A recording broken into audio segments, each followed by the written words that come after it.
দক্ষিণবঙ্গের একজন প্রখ্যাত আলেম, দরবেশ, দার্শনিক, সুফি মানুষ ইয়ারউদ্দিন খলিফা রহমতুল্লাহ আলাই।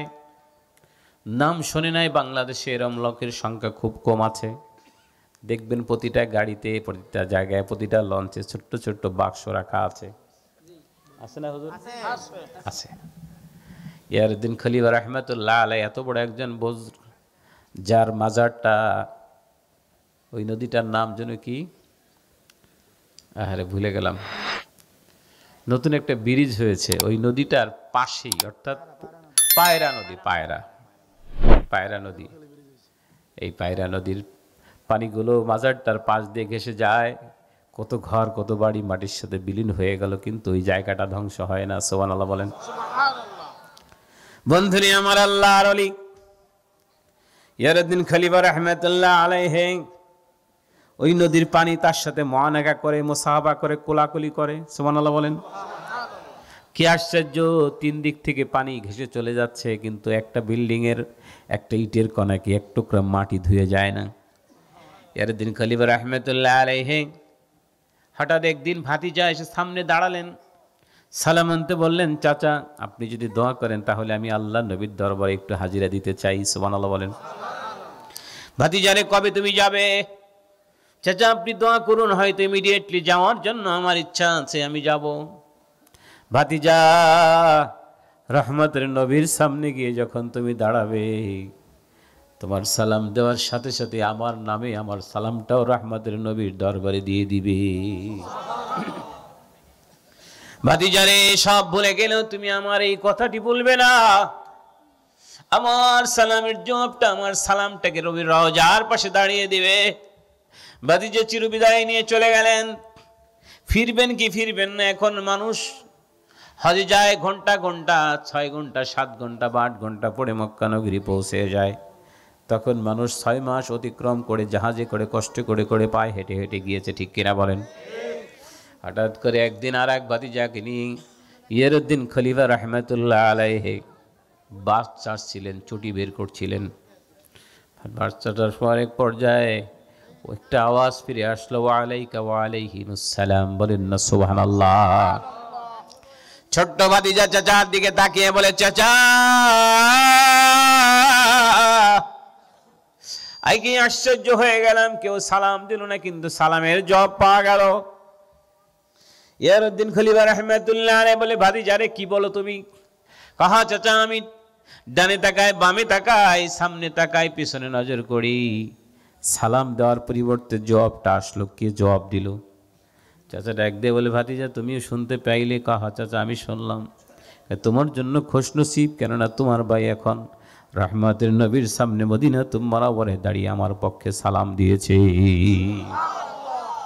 আল্লাহ নবী সালামের জবাব মদিনা শরীফ থেকে দিয়েছেন। তোমার কিসমত ভালো, তুমি নিজ কানে শুনতে পেয়েছো। বলেন না সুবহান। আরো জোরে হবে না সুবহানাল্লাহ?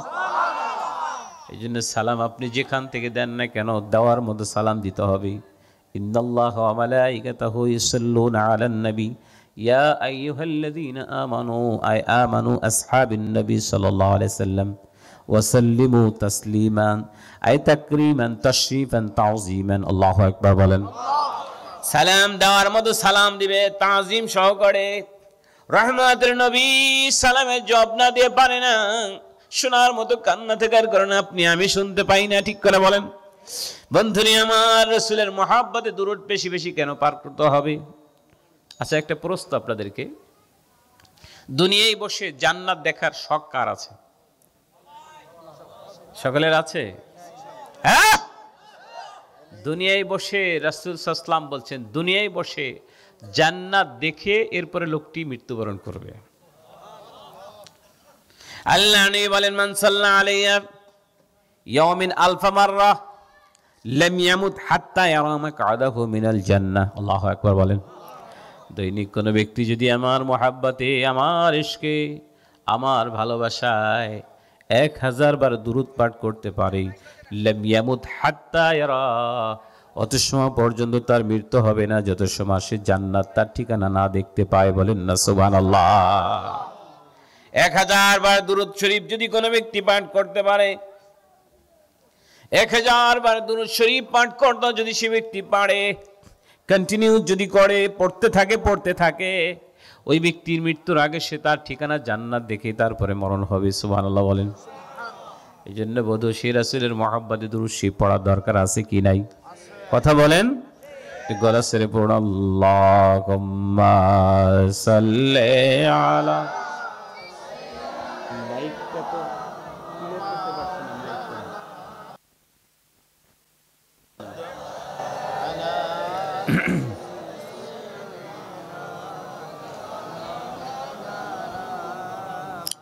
আরো জোরে, আল্লাহুম্মা সাল্লি আলা।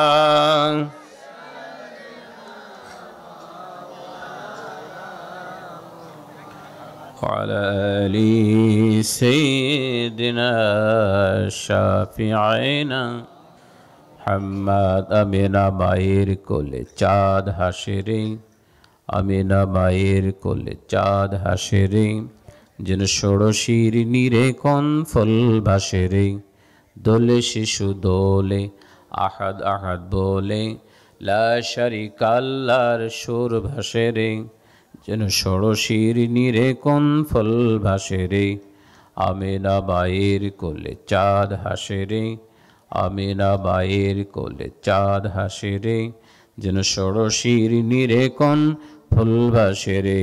আল্লাহুম্মা সাল্লি আলা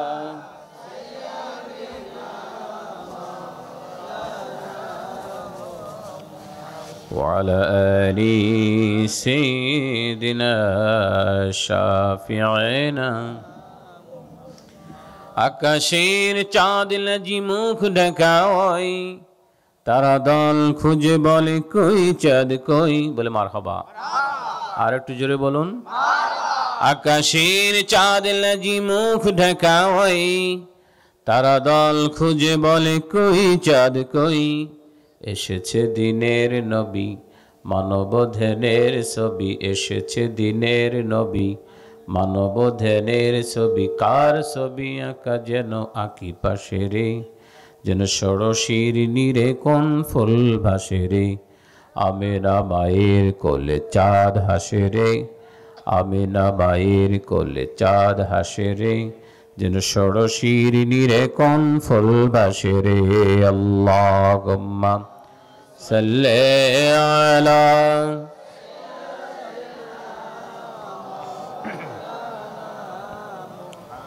وعلى آل سيدنا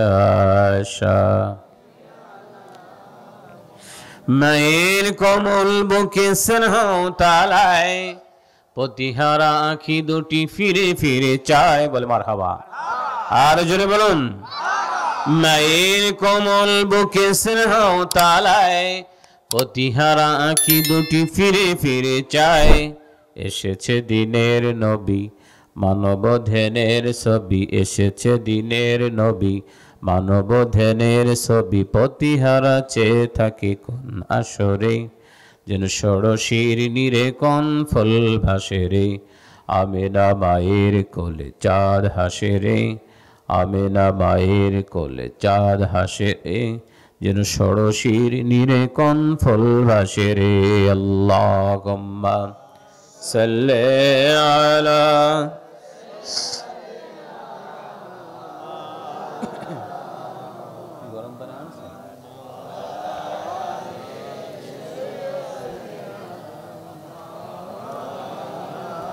লা ইলাহা ইল্লাল্লাহ, লা ইলাহা, আর জোরে, লা ইলাহা ইল্লাল্লাহ, লা ইলাহা।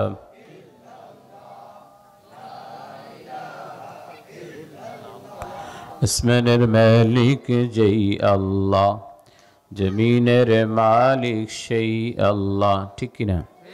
আসমানের মালিক যেই আল্লাহ, জমিনের মালিক সেই আল্লাহ, হায়াতের মালিক যেই আল্লাহ, মৌতের মালিক সেই আল্লাহ, বলো লা ইলাহা ইল্লাল্লাহ, লা ইলাহা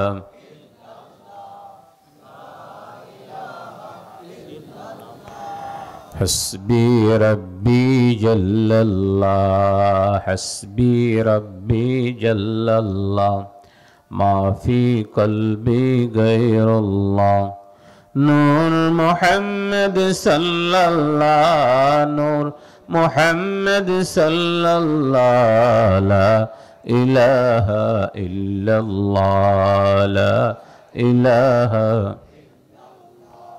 سبحان الله والحمد لله لا إله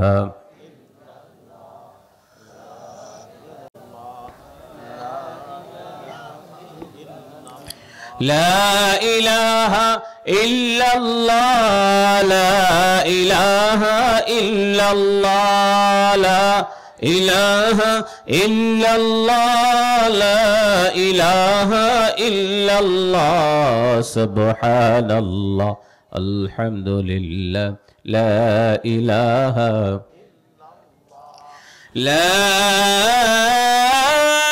إله إلا الله محمد رسول الله صلى الله عليه وسلم معزز محترم واجب الاحترام جل مجد والاحتشام হাজিরুন আল মুকাররম আপাসী মোল্লাবাড়ি জামে মসজিদ ও প্রবাসী যুব সমাজের উদ্যোগে প্রথম ইসালে সওয়াব ওয়াজ মাহফিলের সম্মানিত সভাপতি জনাব আব্দুস সালাম মোল্লা সাহেব, আজকের মাহফিলের অন্যতম বক্তা বিশিষ্ট ইসলামী চিন্তাবিদ হযরত মাওলানা হাবিব আহমদ চৌধুরী সাহেব, সঞ্চালনে রয়েছেন হযরত মাওলানা জহির ইসলাম মুহিব্বি সহ মঞ্চে উপবিষ্ট হযরতে উলামা ইকরাম তুলাবা ইজম, আল্লাহর প্যারা দিনদার পরহেজগার মুত্তাকি মুসলমান ভাইরা, পর্দার অন্তরালে অবস্থানরত আমার আম্মা জানেরা বাবু জানেরা, সকলের প্রতি সালাম। আসসালামু আলাইকুম ওয়া রাহমাতুল্লাহি ওয়া বারাকাতুহু। আল্লাহ পাক রব্বুল ইজ্জতের দরবারে অসংখ্য অগণিত শুকর এবং সুজুদ, যিনি আমাদেরকে আজকের এই মুতাবাররাক মুনাওয়ার নুরানি মাহফিল তথা বেহেশতের বাগানের ভিতরে আসার বসার সুযোগ করে দিয়েছেন। সকলে শুকরিয়াতান স্বরূপ বলি আলহামদুলিল্লাহ। শত সহস্রগুণ দুরূদ সালাম আল্লাহর সৃষ্টির প্রধান আকর্ষণ, বিশ্বসভার সভাপতি, সমস্ত নবী এবং রাসূলগণের মাথার তাজ, শামসুল হেদায়াত, বদরুদ্দুজা, আফতাবে নবুওয়াত, শাহন শাহ রিসালাত, সুলতান মদিনা, নূরে মুজাসসাম, হুজুরে আকরাম, হুজুরপুর নূর সাল্লাল্লাহু আলাইহি সাল্লামের প্রতি, যিনার থেকে শ্রেষ্ঠ মানব পৃথিবীতে আসেনি, আজও নেই, কিয়ামত পর্যন্ত আসবে না, বলেন না সুবহানাল্লাহ। বন্ধুরা, আজকের এই মাহফিল আসতে পেরে খুশি না বেজার? সকলেই খুশি। একবার গলা ছেড়ে চিৎকার মেরে বলুন আলহামদুলিল্লাহ। বেজার কে? শয়তান আর শয়তানের কিছু আত্মীয় স্বজন আছে, কি বলেন ঠিক না? শয়তানের আত্মীয় চেনেন? আর সময় আমাকে একটা নোট দিল জহির সাহেব, যে হুজুর দোকান তো থামানো যাচ্ছে না, আজকে সওয়াবের জন্য, এটাকে সওয়াবের উদ্দেশ্যে করা হয়নি, কিন্তু দোকানে যত মেয়ে ছেলে গেল, কয়জন বোরকা পড়ে গেছে বলেন? কয়জন মেয়ে মহিলা বোরকা পড়ে গেল? তাহলে কি হলো? রাসূলুল্লাহ সাল্লাল্লাহু আলাইহি ওয়াসাল্লাম বলছেন, শাররুল বিকায় আসওয়াকুহা ওয়া খায়রুল বিকায় মাসাজিদুহা।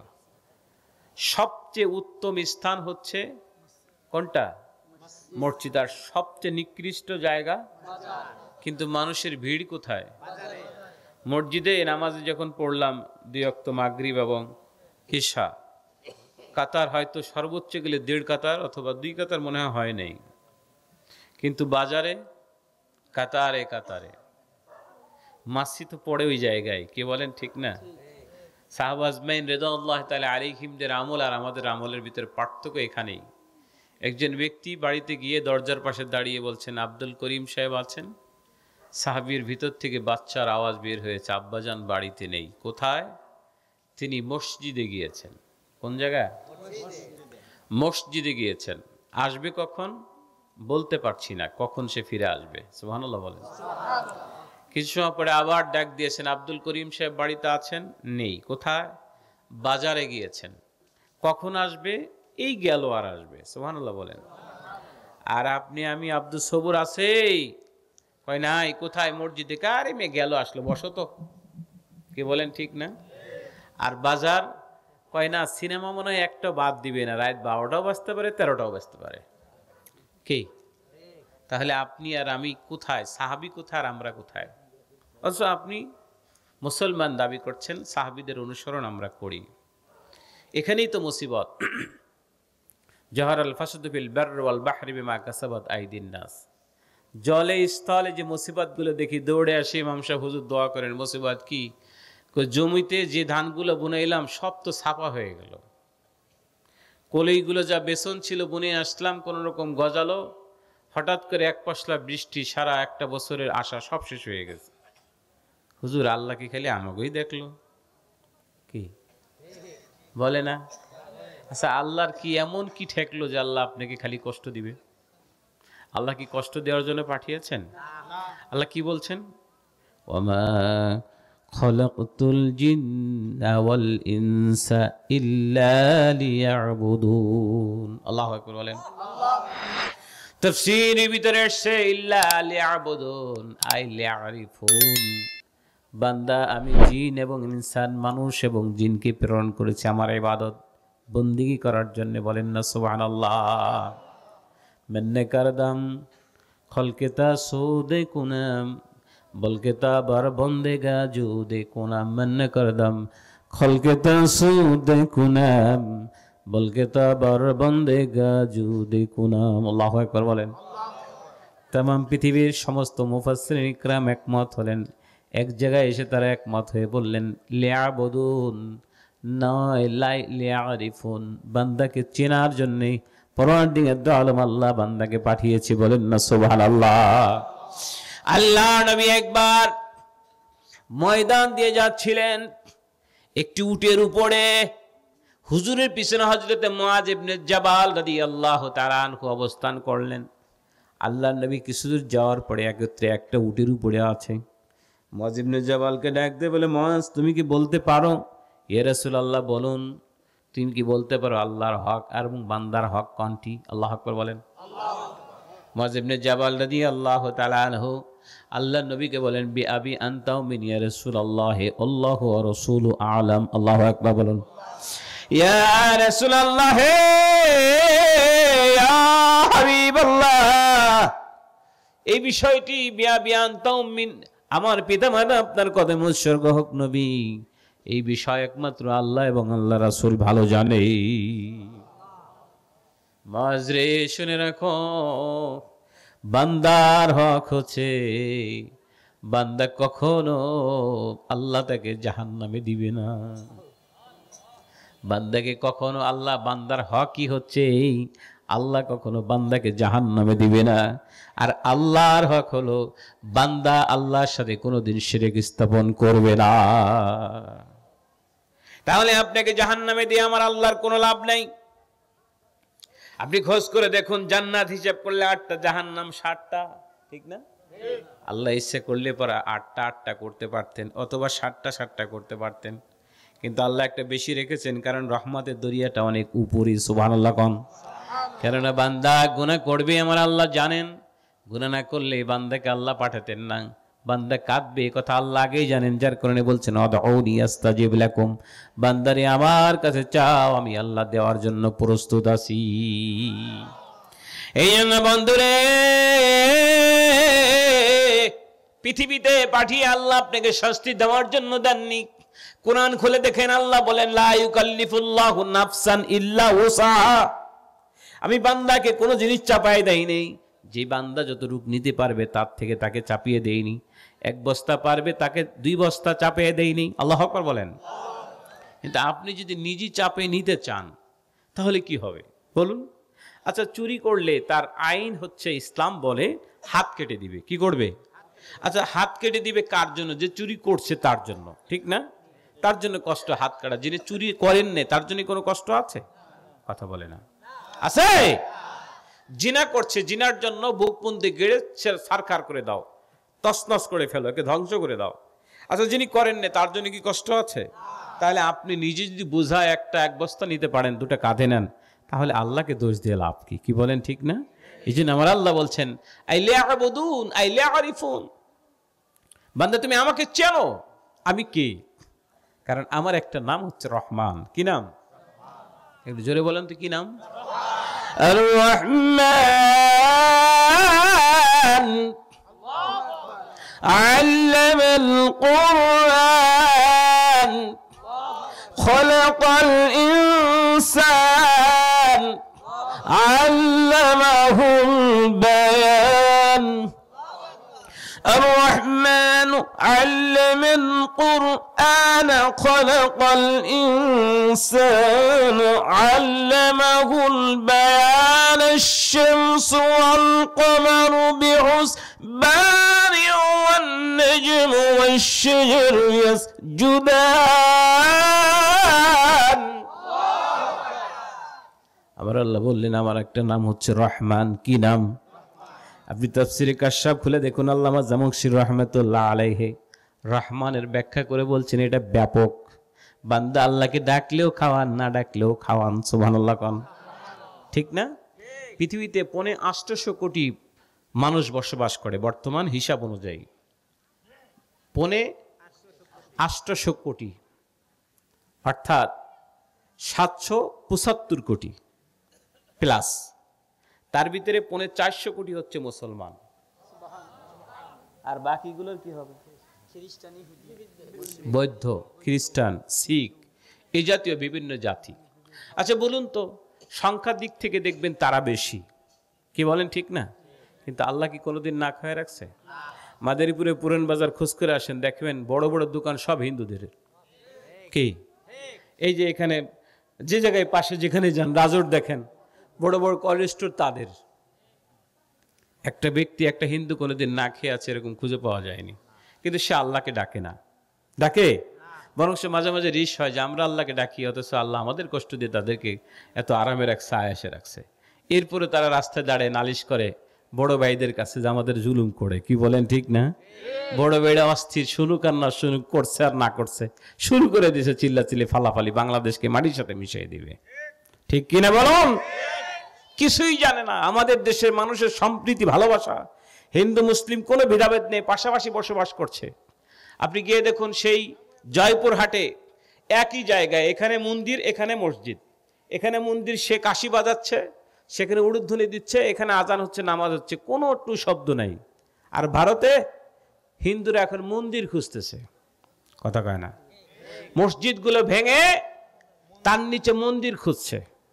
তাহলে সম্প্রীতি কে বজায় রাখলো? কে বজায় রাখলো? এই বাংলাদেশ। এত উদার মাইন্ডেড মানুষ পৃথিবীতে কোথাও পাবেন না আপনি। কারণ আমি যতটুকু আমি দেখেছি মক্কা শরীফে ঘোরার পরে মানুষদের ভিতরে ভালোবাসার ক্ষেত্রে বাঙালিদের আত্মীয়তা এত সুন্দর, এটা কোথাও পাওয়া যায় না। সুবহানাল্লাহ কোন। তাহলে যেই মানুষটি আমার পাশে বসবাস করলো সে আমার ধর্মে নয়, তথাপিও তার প্রতি আমাদের শ্রদ্ধা ভালোবাসা আছে, সে তার ধর্ম সে পালন করুক। কারণ আল্লাহ নিজেই বলেছেন লাকুম দীনুকুম ওয়ালিয়া দীন, যার যার ধর্ম তার তার, সে যে তার যতটুকু বুঝছে সে তার ফয়সালা দিবে, সে তার হিসাব দিবে। কিন্তু মুসলমান সে তার বুঝ অনুযায়ী আমল করবে। বলেন না সুবহানাল্লাহ। তাহলে কোথায় আমার আল্লাহ পাক রব্বুল ইজ্জাত, যে হিন্দু বৌদ্ধ খ্রিস্টান আল্লাহকে আল্লাহ বলে স্বীকারই করে না, আল্লাহ একদিনও তাদেরকে না খেয়ে রাখেনি। বলেন না সুবহানাল্লাহ। কারণ আল্লাহর একটি নাম হচ্ছে রহমান। কি নাম? এত বড় দেলওয়ালা, কল্পনাই করা যায় না। যত চাই তত দিবে। সুবহানাল্লাহ। যত চাই তত দিবে। আল্লামা জামশরী রাহমাতুল্লাহ আলাইহি সূরা ফাতিহা তাফসীর করতে বলছেন রহমানির রহিম। রহিমটা রদিফ হিসেবে এসেছে, এটা কনজাস্টেড, এটা ব্যক্তি বিশেষের জন্য রহিম শব্দটা। বলেন না সুবহানাল্লাহ। একথা এক জায়গায় না, অনেক জায়গায় আল্লাহ বলেছেন। আল্লাহ বলেছেন কুল ইন কুনতুম তুহিব্বুনাল্লাহ ফাত্তাবিউনি ইউহিব্বুকুমুল্লাহ ওয়া ইয়াগফির লাকুম যুনুবাকুম আল্লাহু গফুরুর রহিম। আল্লাহু আকবার বলেন। আল্লাহ বলছেন তারা যদি আমাকে ভালোবাসতে চায়, হাবিব বলেন আপনি তাদেরকে ফাত্তাবিউনি, তারা যেন আপনার ইত্তেবা অনুসরণ করে, তাহলে কি হবে? ইউহিব্বুকুমুল্লাহ, আমি আল্লাহ তাদেরকে ভালোবাসবো। যদি নবীকে অনুসরণ করা হয়, নবী বলেছেন, আল্লাহ বলেছেন যে তাকে যদি তুমি ভালোবাসো আল্লাহকে মোহাব্বত করো, আমার ইত্তেবা করো। ইত্তেবা করলে তিনটা নিয়ামত পাওয়া যাবে। কয়টা? এক, আল্লাহর ভালোবাসা পাওয়া যাবে। কার ভালোবাসা? দরকার আছে কি নেই? ফাইজা আহবাবতু কুনতু সামাউহু আল্লাযী ইয়াসমাউ বিহি ওয়া বাসারুহু আল্লাযী ইউবসিরু বিহি ওয়া ইয়াদাহু আল্লাতী ইয়াবতিশু বিহা ওয়া রিজলাহু আল্লাতী ইয়ামশি বিহা ওয়া ইন সাআলানি আ'তাইতাহু ওয়া লা ইন ইসতা'যানি লা উইজান্নাহু মুত্তাফাকুন আলাইহি। আল্লাহু আকবার বলেন। বুখারী মুসলিমের হাদিস। রাসূল সাল্লাল্লাহু আলাইহি ওয়াসাল্লাম বলছেন, আল্লাহ যদি কোনো বান্দাকে ভালোবাসেই, কুনতু সামাউহু আল্লাযী ইয়াসমাউ বিহি, ওই ব্যক্তির কান তার নিজের কান থাকে না, আমি আল্লাহর কুদরতি কান দ্বারা সে শুনতে পায়। ওয়া বাসারুহু আল্লাযী ইউবসিরু বিহি, ওই বান্দার চোখ আর নিজের চোখ থাকে না, যেই চোখ দ্বারা সে দেখে ওই চোখটা যেন আমি আল্লাহর কুদরতি চোখ হয়, চোখ দ্বারা দেখতে পায়। বলেন না সুবহানাল্লাহ। ওয়া ইয়াদাহু আল্লাতী ইয়াবতিশু বিহা, বান্দার হাত আর নিজের হাত থাকে না, বান্দার হাতের ভিতরে আমি আল্লাহ কুদরত ঢেলে দেই, সেই হাত দ্বারা ধরে। বলেন না সুবহানাল্লাহ। ওয়া রিজলাহু আল্লাতী ইয়ামশি বিহা, বান্দার পা নিজের পা থাকে না, যে পায়ের উপরে আমি আল্লাহ কুদরত ঢেলে দেই, ওই পা দ্বারা চলে, সেই পাটা আমি আল্লাহর হয়ে যায়। বলেন না সুবহানাল্লাহ। ওয়া ইন সাআলানি, বান্দা আমার কাছে চায়, আ'তাইতাহু, আমি আল্লাহ দিয়ে দেই। আল্লাহু আকবার বলেন। ওয়া লা ইন ইসতা'জানি, বান্দা আমার কাছে সাহায্যের আবেদন করে মুসিবতের ভিতরে পড়ে, সাহায্য চাওয়ার সাথে সাথে লা উইজান্নাহু, আমি আল্লাহ সহযোগিতা করি। কারণ আমার মাবুদ কুরআনুল কারীমে সাহায্য চাওয়ার সিস্টেম জানিয়ে দিলেন। ইয়া আইয়ুহাল্লাযীনা আমানুস্তাঈনু বিস-সাবরি ওয়াস-সালাহ। সাহায্য চাওয়ার জন্য আমার আল্লাহ সিস্টেম বলে দিয়েছেন, নামাজ এবং ধৈর্যের মাধ্যমে। বলেন না সুবহানাল্লাহ। এই জন্য আপনি কই যাবেন, আমার আল্লাহ চাইতে বলেছেন, ঠিক কিনা বলুন? তাহলে তিনটা নিয়ামতের ভিতরে এক নম্বর হলো আল্লাহর ভালোবাসা পাবে। দুই নম্বর, ওয়াগফির লাকুম যুনুবাকুম, জীবনের সব গুনাহ মাফ করে দেবে। তিন নম্বর, রহিম যে শব্দটি আছে একমাত্র ঈমানদার মুত্তাকি হাসরের ময়দানে পাবে। বলেন না সুবহানাল্লাহ। এই জন্য দুনিয়া আপনি আফসোস করে কোনো লাভ নেই, কষ্ট নিবেন না। কেননা যাদেরকে আল্লাহ খাওয়াচ্ছেন, আল্লাহ ডাকলেও না ডাকলেও কিন্তু বাঁচবেন, আল্লাহ বিচার করবেন হাসরের ময়দানে। যখন বলবেন মালিক ইয়াউমিদ্দিন লিমানিল মুলকুল ইয়াউম, ডান দিকে তাকিয়ে বলবেন লিমানিল মুলকুল ইয়াউম, কার রাজত্ব আজকে, কার রাজত্বটা কার? কোন আওয়াজ নেই। বাম দিকে মুখ ফিরে বলবেন লিমানিল মুলকুল ইয়াউম, কোন আওয়াজ সেখান থেকে আসবে না। সামনে বলবেন, পিছনে যেদিকে তাকায় বলবেন লিমানিল মুলকুল ইয়াউম, কোন সাড়া না পাওয়ার পরে আমার আল্লাহ বলবেন লিল্লাহিল ওয়াহিদিল কাহ্হার। কাহ্হার নাম যখন ধারণ করবে, জাহান্নাম ফেটে পড়বে। ঘর্ষণ করে দেওয়ার জন্য, গ্রাস করে নেওয়ার জন্য ৭০,০০০ শিকল দ্বারা ফেরেশতারা টানতে থাকবে। ৭০,০০০ শিকলের প্রত্যেকটা শিকলে আল্লাহ পাক রব্বুল ইজ্জাতের ফেরেশতা ৭০,০০০ করে টানতে থাকবে, কোন রকম কাজ হবে না। কারণ লিল্লাহিল ওয়াহিদিল কাহ্হার। সঙ্গে সঙ্গে ঈমানদার মুত্তাকির জন্য পরওয়ারদিগার আলম একটু পানি ছিটিয়ে দিবে। সুবহানাল্লাহ বলেন। এই জন্য রহিম হিসেবে আমার আল্লাহকে মুমিন বান্দারা ময়দানে মাহশারে পাবে। বলেন না সুবহানাল্লাহ। এই জন্য আমার মাবুদ বলেছেন আইলে আরিফুন, বান্দা তুমি আমাকে চেনো, আমাকে চেনো, আমাকে চেনো। আল্লাহু আকবার বলেন। তুমি যদি আমাকে চিনতে পারো তাহলে মালে কোনোদিন ভেজাল দিতে পারবে না। তুমি যদি আমাকে চিনতে পারো কোনোদিন পরেকে হরণ করতে পারবে না, পরের সম্পদ ছিনাতে পারবে না, কাউকে ঠকাতে পারবে না, ভাইয়ের হক মারতে পারবে না, ঠিক কিনা বলেন? আপনি যদি আল্লাহকে চেনেন তাহলে কাউর কোনো হক নষ্ট করা সম্ভব হবে পাবে? আহা, যেমন আমার রাসূলকে প্রশ্ন করা হয়েছিল আখবিরিনা লিল ইহসান, আপনি বদান্যতা সম্পর্কে ধারণা দিন। সঙ্গে সঙ্গে আমার নবী বলেছেন আনতাবুদাল্লাহ কাআন্নাকা তারাহু ফাইল্লাম তাকুন তারাহু ফাইন্নাহু ইয়ারাক, এমন ভাবে তুমি আল্লাহকে ইবাদত করবে যেন তুমি আল্লাহকে দেখতে পাও। বলেন না সুবহানাল্লাহ। আর যদি দেখার মতো কোনো চোখ না থাকে, এতটুক মনে করবে তোমার যাবতীয় সমস্ত কিছু আমার আল্লাহ দেখতে পায়। বলেন না সুবহানাল্লাহ। আল্লাহ দেখতে পায় যদি ব্রেনের ভিতরে আসে, ওই লোকটাকে চুরি করতে পারবে? কথা বলেন। মালের ভেজাল দিতে পারবে? পরে সম্পদ হরণ করতে পারবে? হক নষ্ট করতে পারবে? না, পারবে না। আজকে মানুষ সবচেয়ে বেশি ক্ষতিগ্রস্ত হচ্ছে নিজের বোনের হক নষ্ট করার কারণে। আপনি হিসেব করে দেখেন, আমি মাহফিলে না প্রায় মাহফিলে কথাটা বলি, ওয়াজ তো আপনি শুনেছেন, কিন্তু ওয়াজ শুনে কি হবে? ঘরের ভিতরে যে ক্ষতিটা করে বসে আছেন, এই ওয়াজ দিয়ে কোনো কাজ হবে না আপনার। বোনের হক দিতেই চায় না। যদি কোনো ক্রমে ছোট ভাইকে 1 বিঘা সম্পত্তি কোনো সময় কেউ দিয়ে দেয় বা ভাগে পড়ে গিয়েছে, বড় ভাই সহ্য করতে পারে না, বাবা চোখ বন্ধ করার সাথে সাথে ফজরের নামাজের পর বলছে, তুমি আমার মুখ দেখবে না, আমার জানাজায় আসবে না, তোমার সাথে আজকেই খতম, বলে না? হ্যাঁ, 1 বিঘার জায়গা অথবা ব্যাংকে বাবা যে অর্থ রেখে গিয়েছেন, এই অর্থ থেকে 10,000 টাকা বেশি ছোট ভাই পেয়ে গেছে কোনোভাবেই, বা বাবা দিয়ে গিয়েছেন। বন্টন করার ক্ষেত্রে কেন তাকে কম দিল আর কেন সে বেশি পাইল? সকালবেলা ফতোয়া জারি, তুমি আমার চেহারা মাড়াবে না, আমি দেখবো না, আর আমার মরে গেলে আমার জানা যায় তুমি আসবে না। কি সহজ কথা! কি আল্লাহ নবী বলছেন, লা ইয়াদখুলুল জান্নাতা কাতিউন, যারা আত্মীয়তার সম্পর্ক ছিন্ন করে সে কখনো জান্নাতে যাবে না। নাউজুবিল্লাহ বলবেন না? আমি ঢাকাতে যতটুকু মনে পড়ে, ঢাকাই হবে, এক বাড়িতে গিয়েছিলাম দাওয়াত খাওয়ার জন্য। যে দেখি 3 ফিট জায়গা, কয় ফিট? 3 ফিট জায়গা সর্বোচ্চ, কিন্তু মাঝখানে একটা ওয়াল করছে 3 ফিটের মাঝে। এখন স্বাভাবিকভাবে কোনো কিছু নিয়ে যাওয়া তার জন্য কঠিন, দরজার পাশ দিয়ে যায়, পেটটা ঘেঁষতে ঘেঁষতে কাইতে বের হয়। পরে আমি বললাম, ভাইজান এটি কোন সিস্টেম? হুজুর বোঝেন না। আমি বুঝবো কিভাবে? বুঝে এখন কয় 2 পাশে 2 ভাই বসবাস করে একই বিল্ডিং এর, চেহারা দেখবে না। শহরে তো ধরেন রোড বের করা বড় কঠিন, কি বলেন ঠিক না? 3 ফিটই অনেক কিছু, 3 ফিট জায়গা বের করে দেওয়া অনেক কিছু। এখন এমন অবস্থা হয়েছে যে এক ভাই আরেকবার চেহারা দেখবে না, এই জন্য মাঝখান দিয়ে ওয়াল দিয়ে দিয়েছে। আমি খুব জান্নাতি কাজ করেছে, কি বলেন ঠিক না? আহা, করেন না।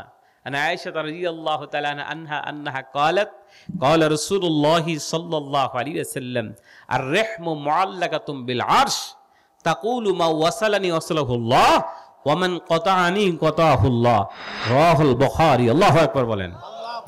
সহিহ আল বুখারী হাদিস। আমরা জানি আয়েশা থেকে এসেছে, তিনি বলেছেন, রাসূল সাল্লাল্লাহু আলাইহি ওয়াসাল্লাম বলেছেন, আত্মীয়তার সম্পর্কটা আরশের সাথে। কার সাথে বলেন? কষ্ট হচ্ছে আমার কথায়? কারণ আপনি তসবিহ নিয়ে গেলেন মসজিদে, কপাল কালো করে ফেললেন। বন্ধু, এই কপালটা কালো করে লাভ হবে না তখন যত সময় পর্যন্ত আপনি ভাইয়ের সাথে সম্পর্ক নষ্ট করে বসে আছেন। এই জন্যই কথাগুলো বলছি, কারণ এই তিতে কথা বক্তা খুব কম আছে। কারণ চিন্তা করে আজকে তিতে করে দিলে আগামীতে দাওয়াত দেয় না দেয়, জন্য মোটামুটি বালিকা আদায়ে জান্নাতে যাওয়ার রাস্তা বের করে দিয়ে যায়। আমি সেই চেস নই। আপনি কি করছেন আগে ভাবেন। আপনার হজ, আপনার যাকাত, আপনার রোজা, আপনার নামাজ, আপনার দান, আপনার খয়রাত কোনো কবুল হবে না যদি আত্মীয়তার সম্পর্ক নষ্ট করে থাকেন।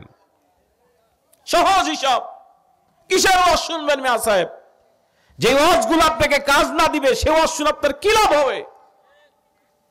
সামান্য দুনিয়ার এই একটুখানি পাওয়ার জন্য আপনি আপন ভাইকে আলাদা করে দিয়েছেন। নাউজুবিল্লাহ বলেন।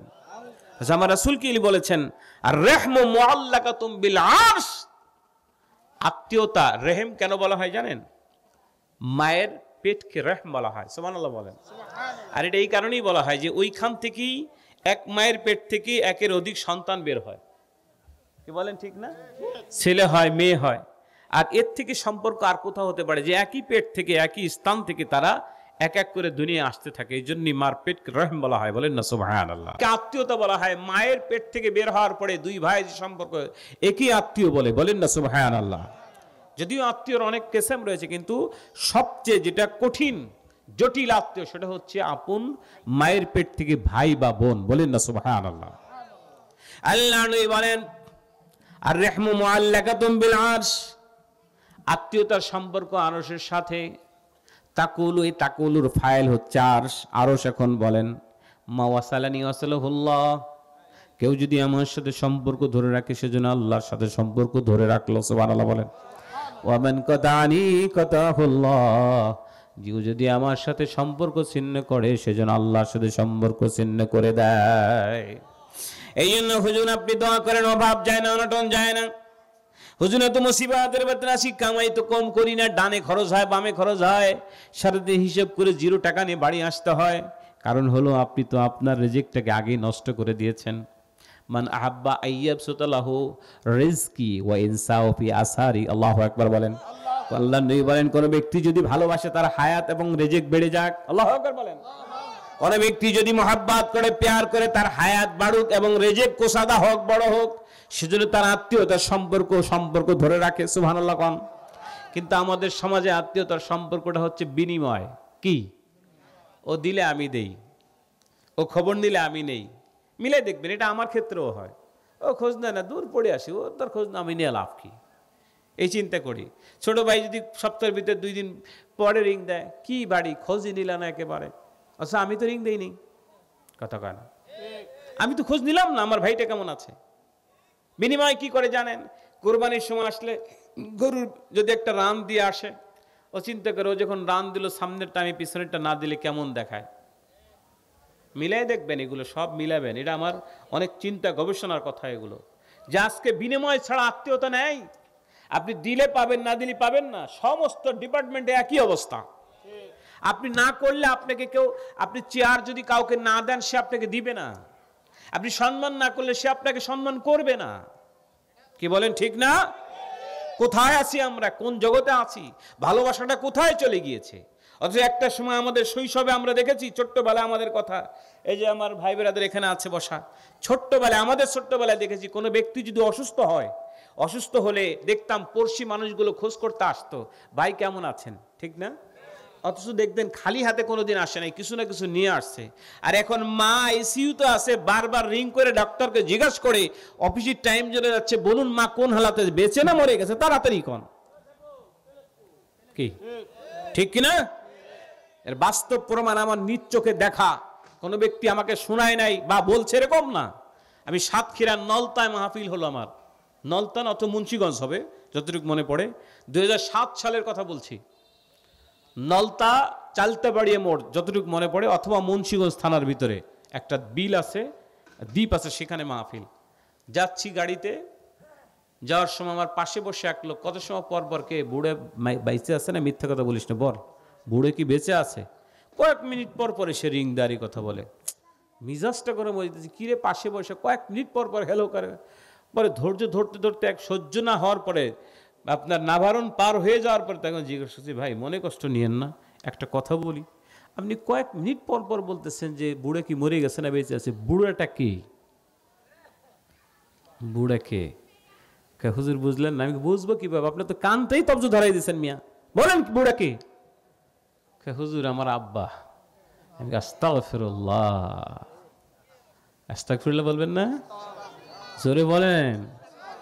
আহা, হুজুর জান্নাতে যাইলেও যাইতে পারি, দোয়া করেন, কিন্তু মায়ের সাথে সম্পর্ক নেই, বাবার সাথে সম্পর্ক নেই। কি বলেন, সম্ভব? অসম্ভব।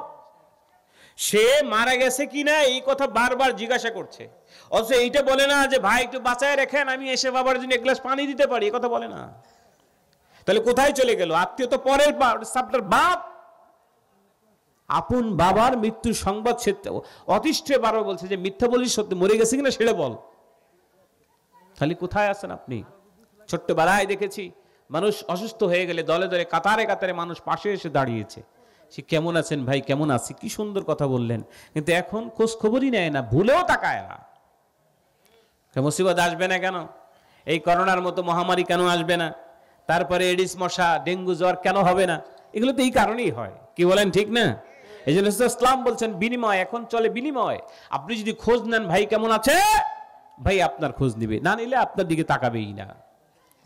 এই জন্য আমার রাসূল আগেই বলেছেন, আজ থেকে 1400-1450 বছর পূর্বে, লাইসাল ওয়াসিলু বিল মুকাফি ওয়ালাকিন্নাল ওয়াসিল আল্লাযী ইযা কুতিয়াত রাহমাহু ওয়া সালাহা। আল্লাহু আকবার বলেন। আত্মীয়তা তাকে বলে না যে বিনিময় করে। একজন খোঁজ নিলে খোঁজ নেয়, একজনকে খাবার দিলে সে পাঠায়, একজন ব্যক্তিকে সহযোগিতা করলে সে সহযোগিতা করে, তার নাম আত্মীয়তা নয়। যেই ব্যক্তির দিকে কোনোদিন খোঁজ নেয় নাই, জীবনে কোনোদিন ডাকে নাই, জীবনে কোনোদিন কাছে আসে নাই, কোনো বুড়ো কোন তার জন্য নিয়ে আসে নাই, আল্লাহ নিয়ে বলেন ওই ব্যক্তির খোঁজ খবর যদি কোনো ব্যক্তি নিতে পারে, তাহলে তার সাথে তার আত্মীয়তা, বলেন না সুবহানাল্লাহ। এই মোহাব্বত যদি আপনি এভাবে ধরে রাখতে পারেন, হাসরটাও এরকম হবে, সুবহানাল্লাহ কোন। কারণ আমার নবীর সামনে এসে সাহাবী দাঁড়িয়ে বলেন, ইয়া রাসূলুল্লাহ মাতা সা, ইয়া রাসূলুল্লাহ কখন কিয়ামত হবে? আল্লাহ রাসূল বলেন ওয়াইলাকা ওমা আদাত্তালাহা, বলো তুমি যে কিয়ামত সম্পর্কে জানতে চাও, হাসর সম্পর্কে, ওর জন্য তোমার কি প্রস্তুতি আছে? আল্লাহু আকবার বলেন। সাহাবী বিরক্তি না করে বলে ইয়া রাসূলুল্লাহ, হে ইয়া হাবিবাল্লাহ, হুজুর গো, মা আদাতু লাহা ইল্লা আন্নী উহিব্বুল্লাহ ওয়া রাসূলাহু। আল্লাহু আকবার বলেন। ইয়া রাসূলুল্লাহ, হে হাবিবাল্লাহ, আমি তেমন কিছুই করতে পারি নাই, হাসরের জন্য, কিয়ামতের জন্য কোনো প্রস্তুতি আমার নাই। নবী গো, আমি একমাত্র আল্লাহ এবং আল্লাহ রাসূলকে ভালোবাসি। আল্লাহ নেই বলেন ফাকালা আনতা মামান আহবাবতা, যদি সত্যি তা হয়ে থাকে তাহলে শুনে রাখো, যার সাথে তোমার মহব্বত হবে দুনিয়ায় হাসরটা তার সাথে হবে। আল্লাহু আকবার বলেন। আল্লাহ নবী সাহাবী হযরত আনাস ইবনে মালিক বলেন ফামা রায়তু, আমি দেখতে পাই, ইতিপূর্বে আমি কোনোদিন এরকম দেখি নাই, বাদাল ইসলামি ফারাহু, বাদাল ইসলামি ফারাহুম বিহা, কোনোদিন আমি দেখি নাই এই কথা শোনার পরে যার সাথে মহব্বত হবে তার হাসর হবে। সাহাবীরা ইসলাম গ্রহণ করার পরে এত খুশি এই কথা বলার পূর্বে কোনোদিন শুনি নাই। কেন রাসূলের সাথে যদি মহব্বত রাখলে হাসর হয়, হুজুরকে মহব্বত করার বিনিময় যদি হয় হাসর রাসূলের সাথে, এর থেকে উত্তম আর কি হতে পারে? সুবহানাল্লাহ বলেন। এই জন্য রাসূল আমাদের মাঝে নাই, কিন্তু রাসূলের ওয়ারিস আছে। আছে কি নাই বলেন? রাসূল আমার নাই, রাসূলের ওয়ারিস আছে। আল উলামা ওয়ারাসতুল আমবিয়া, আল উলামা ওয়ারাসতুল আমবিয়া লাম ইওয়ারিসু দিনারা ওয়ালা দিরহামা। আল্লাহু আকবার বলেন। ওলামারা হচ্ছে নবীর ওয়ারিস, কিন্তু মেরাজ সূত্রে টাকা পয়সার ওয়ারিস নয়। ওয়াইন্নামা ওয়ারাসুল ইলম, তারা হচ্ছে ইলমের ওয়ারিস। বলেন না সুবহানাল্লাহ। যদি আপনি মহব্বত করতে পারেন, ভালোবাসতে পারেন, সম্পর্ক রাখতে পারেন রাসূলের ওয়ারিসের সাথে, কোন আলেমের সাথে, যে সময় আপনার কোনো একটা কাজ নাই, কোনো আমল নাই, কোনো কিছু আপনি অর্জন করতে পারেন নাই, পরওয়ারদিগার দু আলমের নজর আপনার উপর আছে, ওই মালিক ডাক দিয়ে বলে বান্দারে নামাজ কই কই কিছুই আদায় করতে পারি নাই, রোজা কই আল্লাহ কিছুই করতে পারি নাই, হজ যাকাত কিছুই নাই, আমার মাবুদ ডাক দিয়ে বলেন দুনিয়ায় কি আমার কোনো বন্ধুর সাথে তোমার সম্পর্ক ছিল না? সুবহানাল্লাহ। লোকটি ডাকিয়ে বললে মসজিদের ইমামকে ভালোবাসতাম, এতটা মনে আছে, যদিও আমি নামাজ পড়তাম না। আছে না? মসজিদের ইমাম সাহেবের প্রতি আমার একটু ভালোবাসা আছে, দেখলে সালাম দিতাম, হুজুর কেমন আছেন এতটুকু বলতাম, হাতটা বাড়াতাম, মুসাফা করতো। সুবহানাল্লাহ। মামুককে ডাক দিয়ে বলে মালিক আমার আল্লাহ, তেমন কোনো ভালোবাসা আমার ছিল না, তবে আমার মসজিদের ইমামকে দেখলে বারবার মুসাফা করতাম, সালাম দিতাম, এতটুকু আমার আছে। আমার মাবুদ ডাক দিয়ে বলে বান্দা রে শুনে রাখো, আমার মহব্বতের পেয়ারা বান্দার সাথে সমহব্বত থাকার কারণেই আমি পরওয়ারদিগার দু আলম জীবনের গুনাহ মাফ করে দিলাম। এই জন্য মহব্বত রাখতে হবে ওলামায়ে দ্বীন হক্কানির সাথে, আল্লাহকে পাওয়ার জন্য রাখতে হবে। কাকে? কারণ রিজালে তাহাব্বানে ফিল্লাহি ইজতামা আলাইহি ওয়া তাবারাকা আলাইহি। আল্লাহু আকবার বলেন। আন আবি হুরায়রা রাদিয়াল্লাহু তাআলা আনহু قال قال رسول الله صلى الله عليه وسلم سبعة يظلهم الله يوم لا ظل إلا ظله إمام عادل وشاب نشأ في عبادة الله ورجل قلبه معلق بالمسجد إذا خرج منه حتى يعود إليه ورجلان تحابا في الله اجتمعا عليه وتبارك عليه ورجل ذكر الله خاليا فابت بينه ورجل دعته امرأة ذات حساب وجمال فقال إني أخاف الله ورجل تصدق بصدقة فأخفاها حتى لا تعلم شماله ما تنفق يمينه متفق عليه। الله أكبر বলেন। বিশাল একটি হাদিস, রাইসুল মুহাদ্দিসিন আবু হুরায়রা রাদিয়াল্লাহু তাআলা বর্ণনা করেন, তিনি বলেন রাসূল আমার বলেন 60টা শ্রেণীর মানুষ এরকম হবে। কয় শ্রেণী? কথা বলেন, বলবো? 60টা কিসিমের মানুষ এরকম হবে, ময়দানে মাহশরে কোনো ছায়া পাওয়া যাবে না, একমাত্র আল্লাহর আরশের নিচের ছায়া ছাড়া। সুবহানাল্লাহ। এই 7টা শ্রেণীর মানুষ যখন ময়দানে মাহশরে চলে যাবে, পরওয়ারদিগার দু আলম রহমতের ছায়া মাথার উপরে ধরে রাখবে। এক নম্বর হচ্ছে ইমাম আদিল, ন্যায়পরায়ণ শাসক, ন্যায়পরায়ণ ইমাম। আমাদের দেশে তো অভাব নেই, কি বলেন? কথা কয় না। আজকে আসার সময় একটা ভিডিও ক্লিপ দেখলাম, মাদারীপুরের, গুলি মারতেছে, বিল্ডিং এর নিচে যে বাঁচার চেষ্টা করছে সেখানে গুলি মারছে। আপনাদের মাদারীপুরে, আমার এলাকার কথা বলছি না। কি ইমাম চিন্তা করতে পারেন? দল করছে 60টা খুন করছে, মাপ কি? দলে থাকলে 7 খুন করলে কি, আর দলে না থাকলে একটা না করলেও 60টা খুনের বোঝা কান্দে। কি ইমাম! আল্লাহু আকবার। ইমামটাকে খুন করে একটা মারলে 10টা মেরে আসবি, বাকিটা আমি দেখবো। ওর বাপের সব কি, কত বড় সাহস! চিন্তা করতে পারেন যে খুন করলে একটা মারলে 10টা মেরে আসবি, যে কথা বলে ওর কলজেটা কত বড়। কার সন্তান তুমি মারছো বন্ধু? তুমি কি জানো এর হত্যার দায়টা কত বড় কঠিন? হ্যাঁ,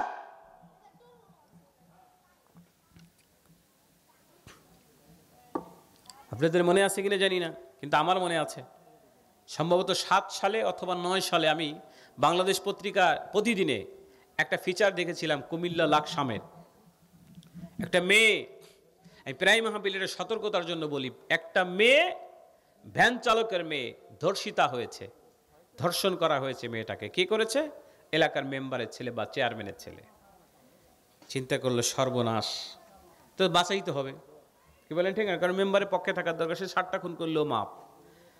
এলাকার 14 গ্রামের সব মুনসেফ বলা, আপনাদের এখানে কি বলে জানি না, বিচারক, কয়েকটা গ্রামের নিয়ে একটা মুনসেফ থাকে, মাতুব্বার, যার কথা মতো মানুষ উঠা বসা করে চলাফেরা করে।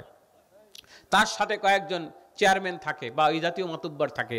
ওরা সব এক হয়ে মুনসেফ যেটা বলে সেটিতেই শোনে। বিচার শুরু হয়ে গেল। কি বিচার? সর্বশেষ সিদ্ধান্ত হলো, যেহেতু মেম্বারের ছেলেকে তো বাঁচাতেই হবে, 5,000 টাকা। একটা ইজ্জতের দাম 5,000, কথা বলেন? ফিচারে আমি পড়তে পড়তে হঠাৎ করে আমি নিজে ভারাক্রান্ত হয়ে গেছি। এই জগৎটা কোন জগৎ?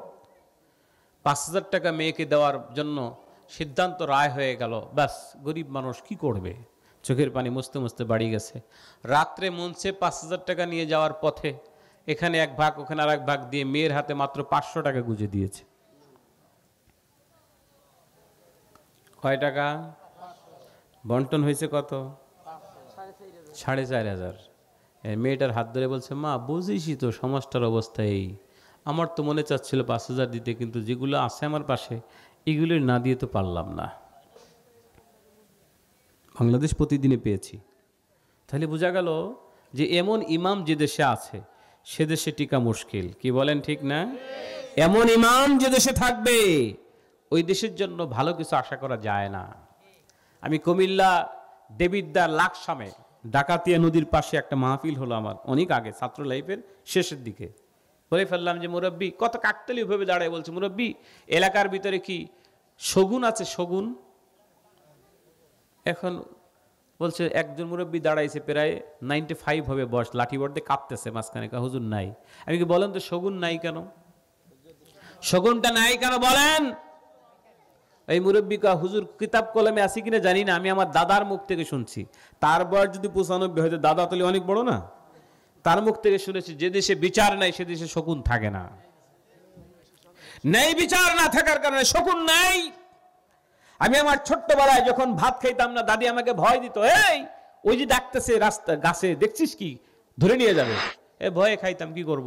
সেই শকুন তো, সেই ডাক ছোট্টবেলায়, এখন তো কোথাও একটা শকুন পাওয়া যায় না। যদিও এটা কিতাবে আছে কিনা কলমে আছে কিনা জানি না, কিন্তু মুরব্বীর কথাটাই বাস্তব। টেকনাফ থেকে তেঁতুলিয়া যাই ঘুরি, কোথাও একটা শকুনের ডাক এখন শোনা যায় না। কারণ কি? বিচার নাই। ঠিক কিনা বলেন? এই জন্য আল্লাহ নেই বলেন ইমাম আদেল, ন্যায় পরায়ণ ইমাম, যে ইমাম মামুর জয় করে নাই, ভাস থেকে বাঁচিয়ে দেয় নাই, গরিব ব্যক্তির সম্পদ হরণ করে নিয়ে তাকে জিতে দেয় নাই, এরকম ইমাম যখন ময়দানে মাশরে চলে যাবে, কোনো ছায়া থাকবে না, রহমতের ছায়া আরশের নিচে আল্লাহ স্থান দিয়ে দিবে।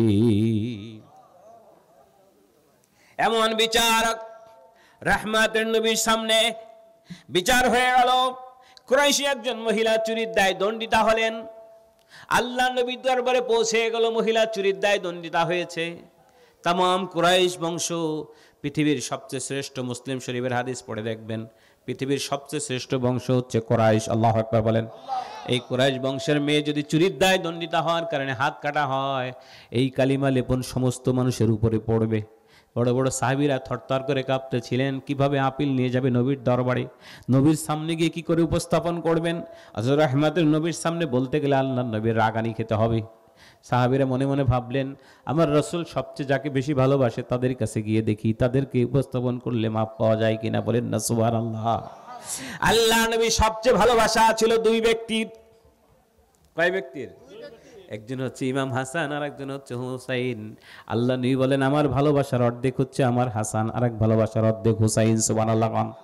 ছোট্ট মানুষ বড় বড় সাহাবীদের কাছে ডাকলেন, আদর করলেন, চুমা দিয়ে বললেন, ও ইমাম হাসান হুসাইন, আল্লাহ নবীর দরবারে গিয়ে আপনারা কি একটু উপস্থাপন করতে পারবেন? কেননা আপনি শুনতে পেয়েছেন কিনা জানি না, কুরাইশের একজন মহিলা চুরির দায়ে দণ্ডিতা হয়েছে, তার হাত কেটে দিবে আমার নবী। যদি আপনি পারেন নবীকে বোঝায় এর থেকে মুক্তি দেওয়ার জন্য, তাহলে ভালো হয়। তা না হলে গোটা কুরাইশ মাথা উঁচু করে আর দাঁড়াতে পারবে না। বলেন না সুবহানাল্লাহ।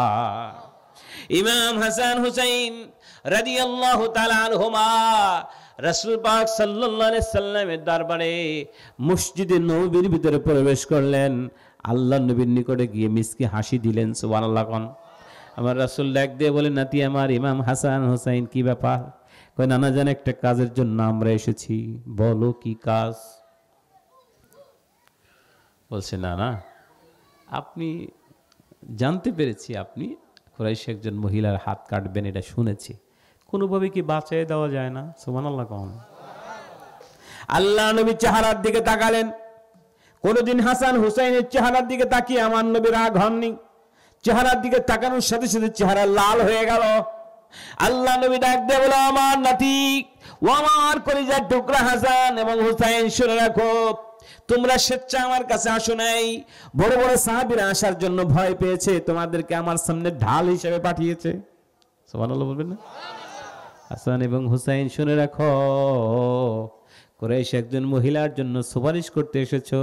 আজকে আমি আল্লাহর শপথ করে বলি, আমার ফাতেমা যদি আজকে এই অন্যায়ের কারণে, অপরাধের কারণে চুরির দায়ে দণ্ডিত হতো, আমি রাহমাতুল লিল আলামিন তরবারে দিয়ে একটা কোপ দিয়ে হাত দ্বিখণ্ডিত করে দিতাম। এই ইমাম আছে নাকি? কথা বলেন। আল্লাহ নবী বলেন, ইমাম আদেল নেইপরান ব্যক্তি পৃথিবীর কোন মানুষকে কোনোদিন ঠকায় নাই। মিজানের পাল্লা আদালত তার সহিভাবে করেছে। আল্লাহু আকবার বলেন। কোনোদিন কাউকে ঠক দেয়নি, কম করেনি, ওজনে কোনোদিন কম দেয় না। ইমাম যখন ময়দানে মাশারে চলে যাবে, কোনো ছায়া থাকবে না, রহমতের ছায়া আরশের নিচে আল্লাহ স্থান দিয়ে দিবে। আল্লাহ নবী বলেন, ওয়াশাবুন নাশা ফি ইবাদাতিল্লাহ, ওই যুবক, যেই যুবক আল্লাহর ভয়ে ইবাদত বন্দেগীর মাধ্যমে জীবন পরিচালনা করেছে। আল্লাহু আকবার বলেন। দেখবেন আমাদের সমাজে ছোট্ট ছোট্ট ছেলে, যুবক ছেলেগুলো যখন যুবকে পরিণত হচ্ছে, মুখে দাড়িতে খুঁত দেয় না, আছে না এরকম? দেখলে কত সুন্দর মনে হয়, অথচ বাবা চাচা ছাপ্পান ছাপ্পা করে বুড়ো হয়ে গেছে, তারপরেও কি। একবার আমি আমার মসজিদের নিচে যতটুকু মনে পড়ে, অথবা অন্য কোথাও ঢাকাতে, এক মুরব্বী, মানে বয়স হয়েছে এমন যে চোপড়া ভিতরে চলে গেছে। চলে যাওয়ার পর এখন দাড়ি কামাবে কি করবে? দাড়ি কামাবে না, ভিতরে আঙ্গুল দিয়ে ঠেলে ধরছে আর কামাইতেছে। আমার চোখে দেখা, জিব্বাতে ঠেলে ধরছে, এরপরে কামাচ্ছে। আমি আল্লাহ, এ তো মরার ভয় নাই, এ খোকা থাকবে। কি থাকবে? আহা হা। রাসূলুল্লাহ বলছেন, কাসসু শারি ওয়াফুল্লাহ, তোমরা দাড়িকে বড় করো, মোসকে ছোট করো। সুবহানাল্লাহ বলেন। কতটুক রাখবেন দাড়িটা? আবু দাউদ শরীফের হাসিয়ার ভিতরে আসছে, কদ্দারুল লিহিয়াত কবজাতুন, এক মুষ্টি রাখবে, এর নিচে ছাড়বে না। সুবহানাল্লাহ বলবেন না? কিন্তু আমাদের সমাজে এখন ফতোয়াবাজ বের হয়েছে, দূর থেকে মনে বোঝা গেলেই হয় যে দাড়ি আছে, তাইলেই হবে। গতকালকে ওয়াজ হয়েছে আমার পাশে, আমার এলাকায়, আমার ছিল আর একটা এলাকা, আমার গ্রামেই হজ দিয়েছেন, দাড়ি কোনো রকম রাখলেই হবে। নাউজুবিল্লাহ বলেন। এখন ভেগ দেখাচ্ছে সমাজের ভিতরে, কত রকম আলেম পয়দা হয়েছে পৃথিবীতে। মনে রাখবেন, কোন আলেম যদি তার এলেমের আমানত খেয়ানত করে, তাহলে সাধারণ মানুষ ফাসেক এবং কাফের হয়ে যাবে। বুঝতে পারেননি আমার কথাটা? কোন আলেম যদি তার এলেমের খেয়ানত করে, তাহলে সাধারণ আম মানুষ কাফের অথবা ফাসেক হয়ে যাবে। রাসূল ইসলামের সুন্নাত নিয়ে তামাশা, দাড়ি রাখতেছে ফ্রান্স কাটিং। নাউজুবিল্লাহ কোন এত রকম দুষ্টামি, কয় কোন রকম দূর থেকে বোঝা গেলেই হয় যে এটা মানুষ মুসলমান নাকি পুরুষ, বোঝা গেলেই হয়। আচ্ছা, আমার নবী কি বলেছেন? কাসসু শারি ওয়াফুল্লাহ, মুসকে ছোট করো, দাড়িকে বড় করো। সুবহানাল্লাহ কোন না? সেই হাদিস খুলে দেখবেন, কিতাবের ভিতরে নসিবের আছে, আবু হুরায়রা রাদিয়াল্লাহু হাদিসটি বর্ণনা করেছেন। রাসূল ইসলাম বলেছেন কসসু শারিব ওয়াফুল্লাহ, তোমরা দাড়িকে বড় করো, মোসকে ছোট করো। আর এখন মোসকে এত বড় করে যে পানি খাইতে গেলে আঙ্গুল দিয়ে উঠাইতে হয়, ঠিক না? কি করছেন আপনি? রাসূল বললেন এটা আর আপনি করতেছেন এটা, কারণ রাসূল বললেন এটা আপনি করতেছেন এটা, কারণ কি? হুজুর জান্নাতে চলে যাইতে পারে, দোয়া করেন, নামাজ না পড়লে কি হবে, ঈমান ঠিক আছে। কে এই কথা বলার সাথে সাথে কাফের হয়ে যাবে। যদি কোনো ব্যক্তি বলে হুজুর নামাজ না পড়লে কি হবে, ঈমান ঠিক আছে, সঙ্গে সঙ্গে কাফের হয়ে যাবে। কারণ এই ঈমানের পরিচয় হচ্ছে নামাজ। ঈমানদারের পরিচয় কি? নামাজ। একজন ঈমানদার সে নামাজি, আর ঈমানদার না সে কি? কাফের। সহজ হিসাব।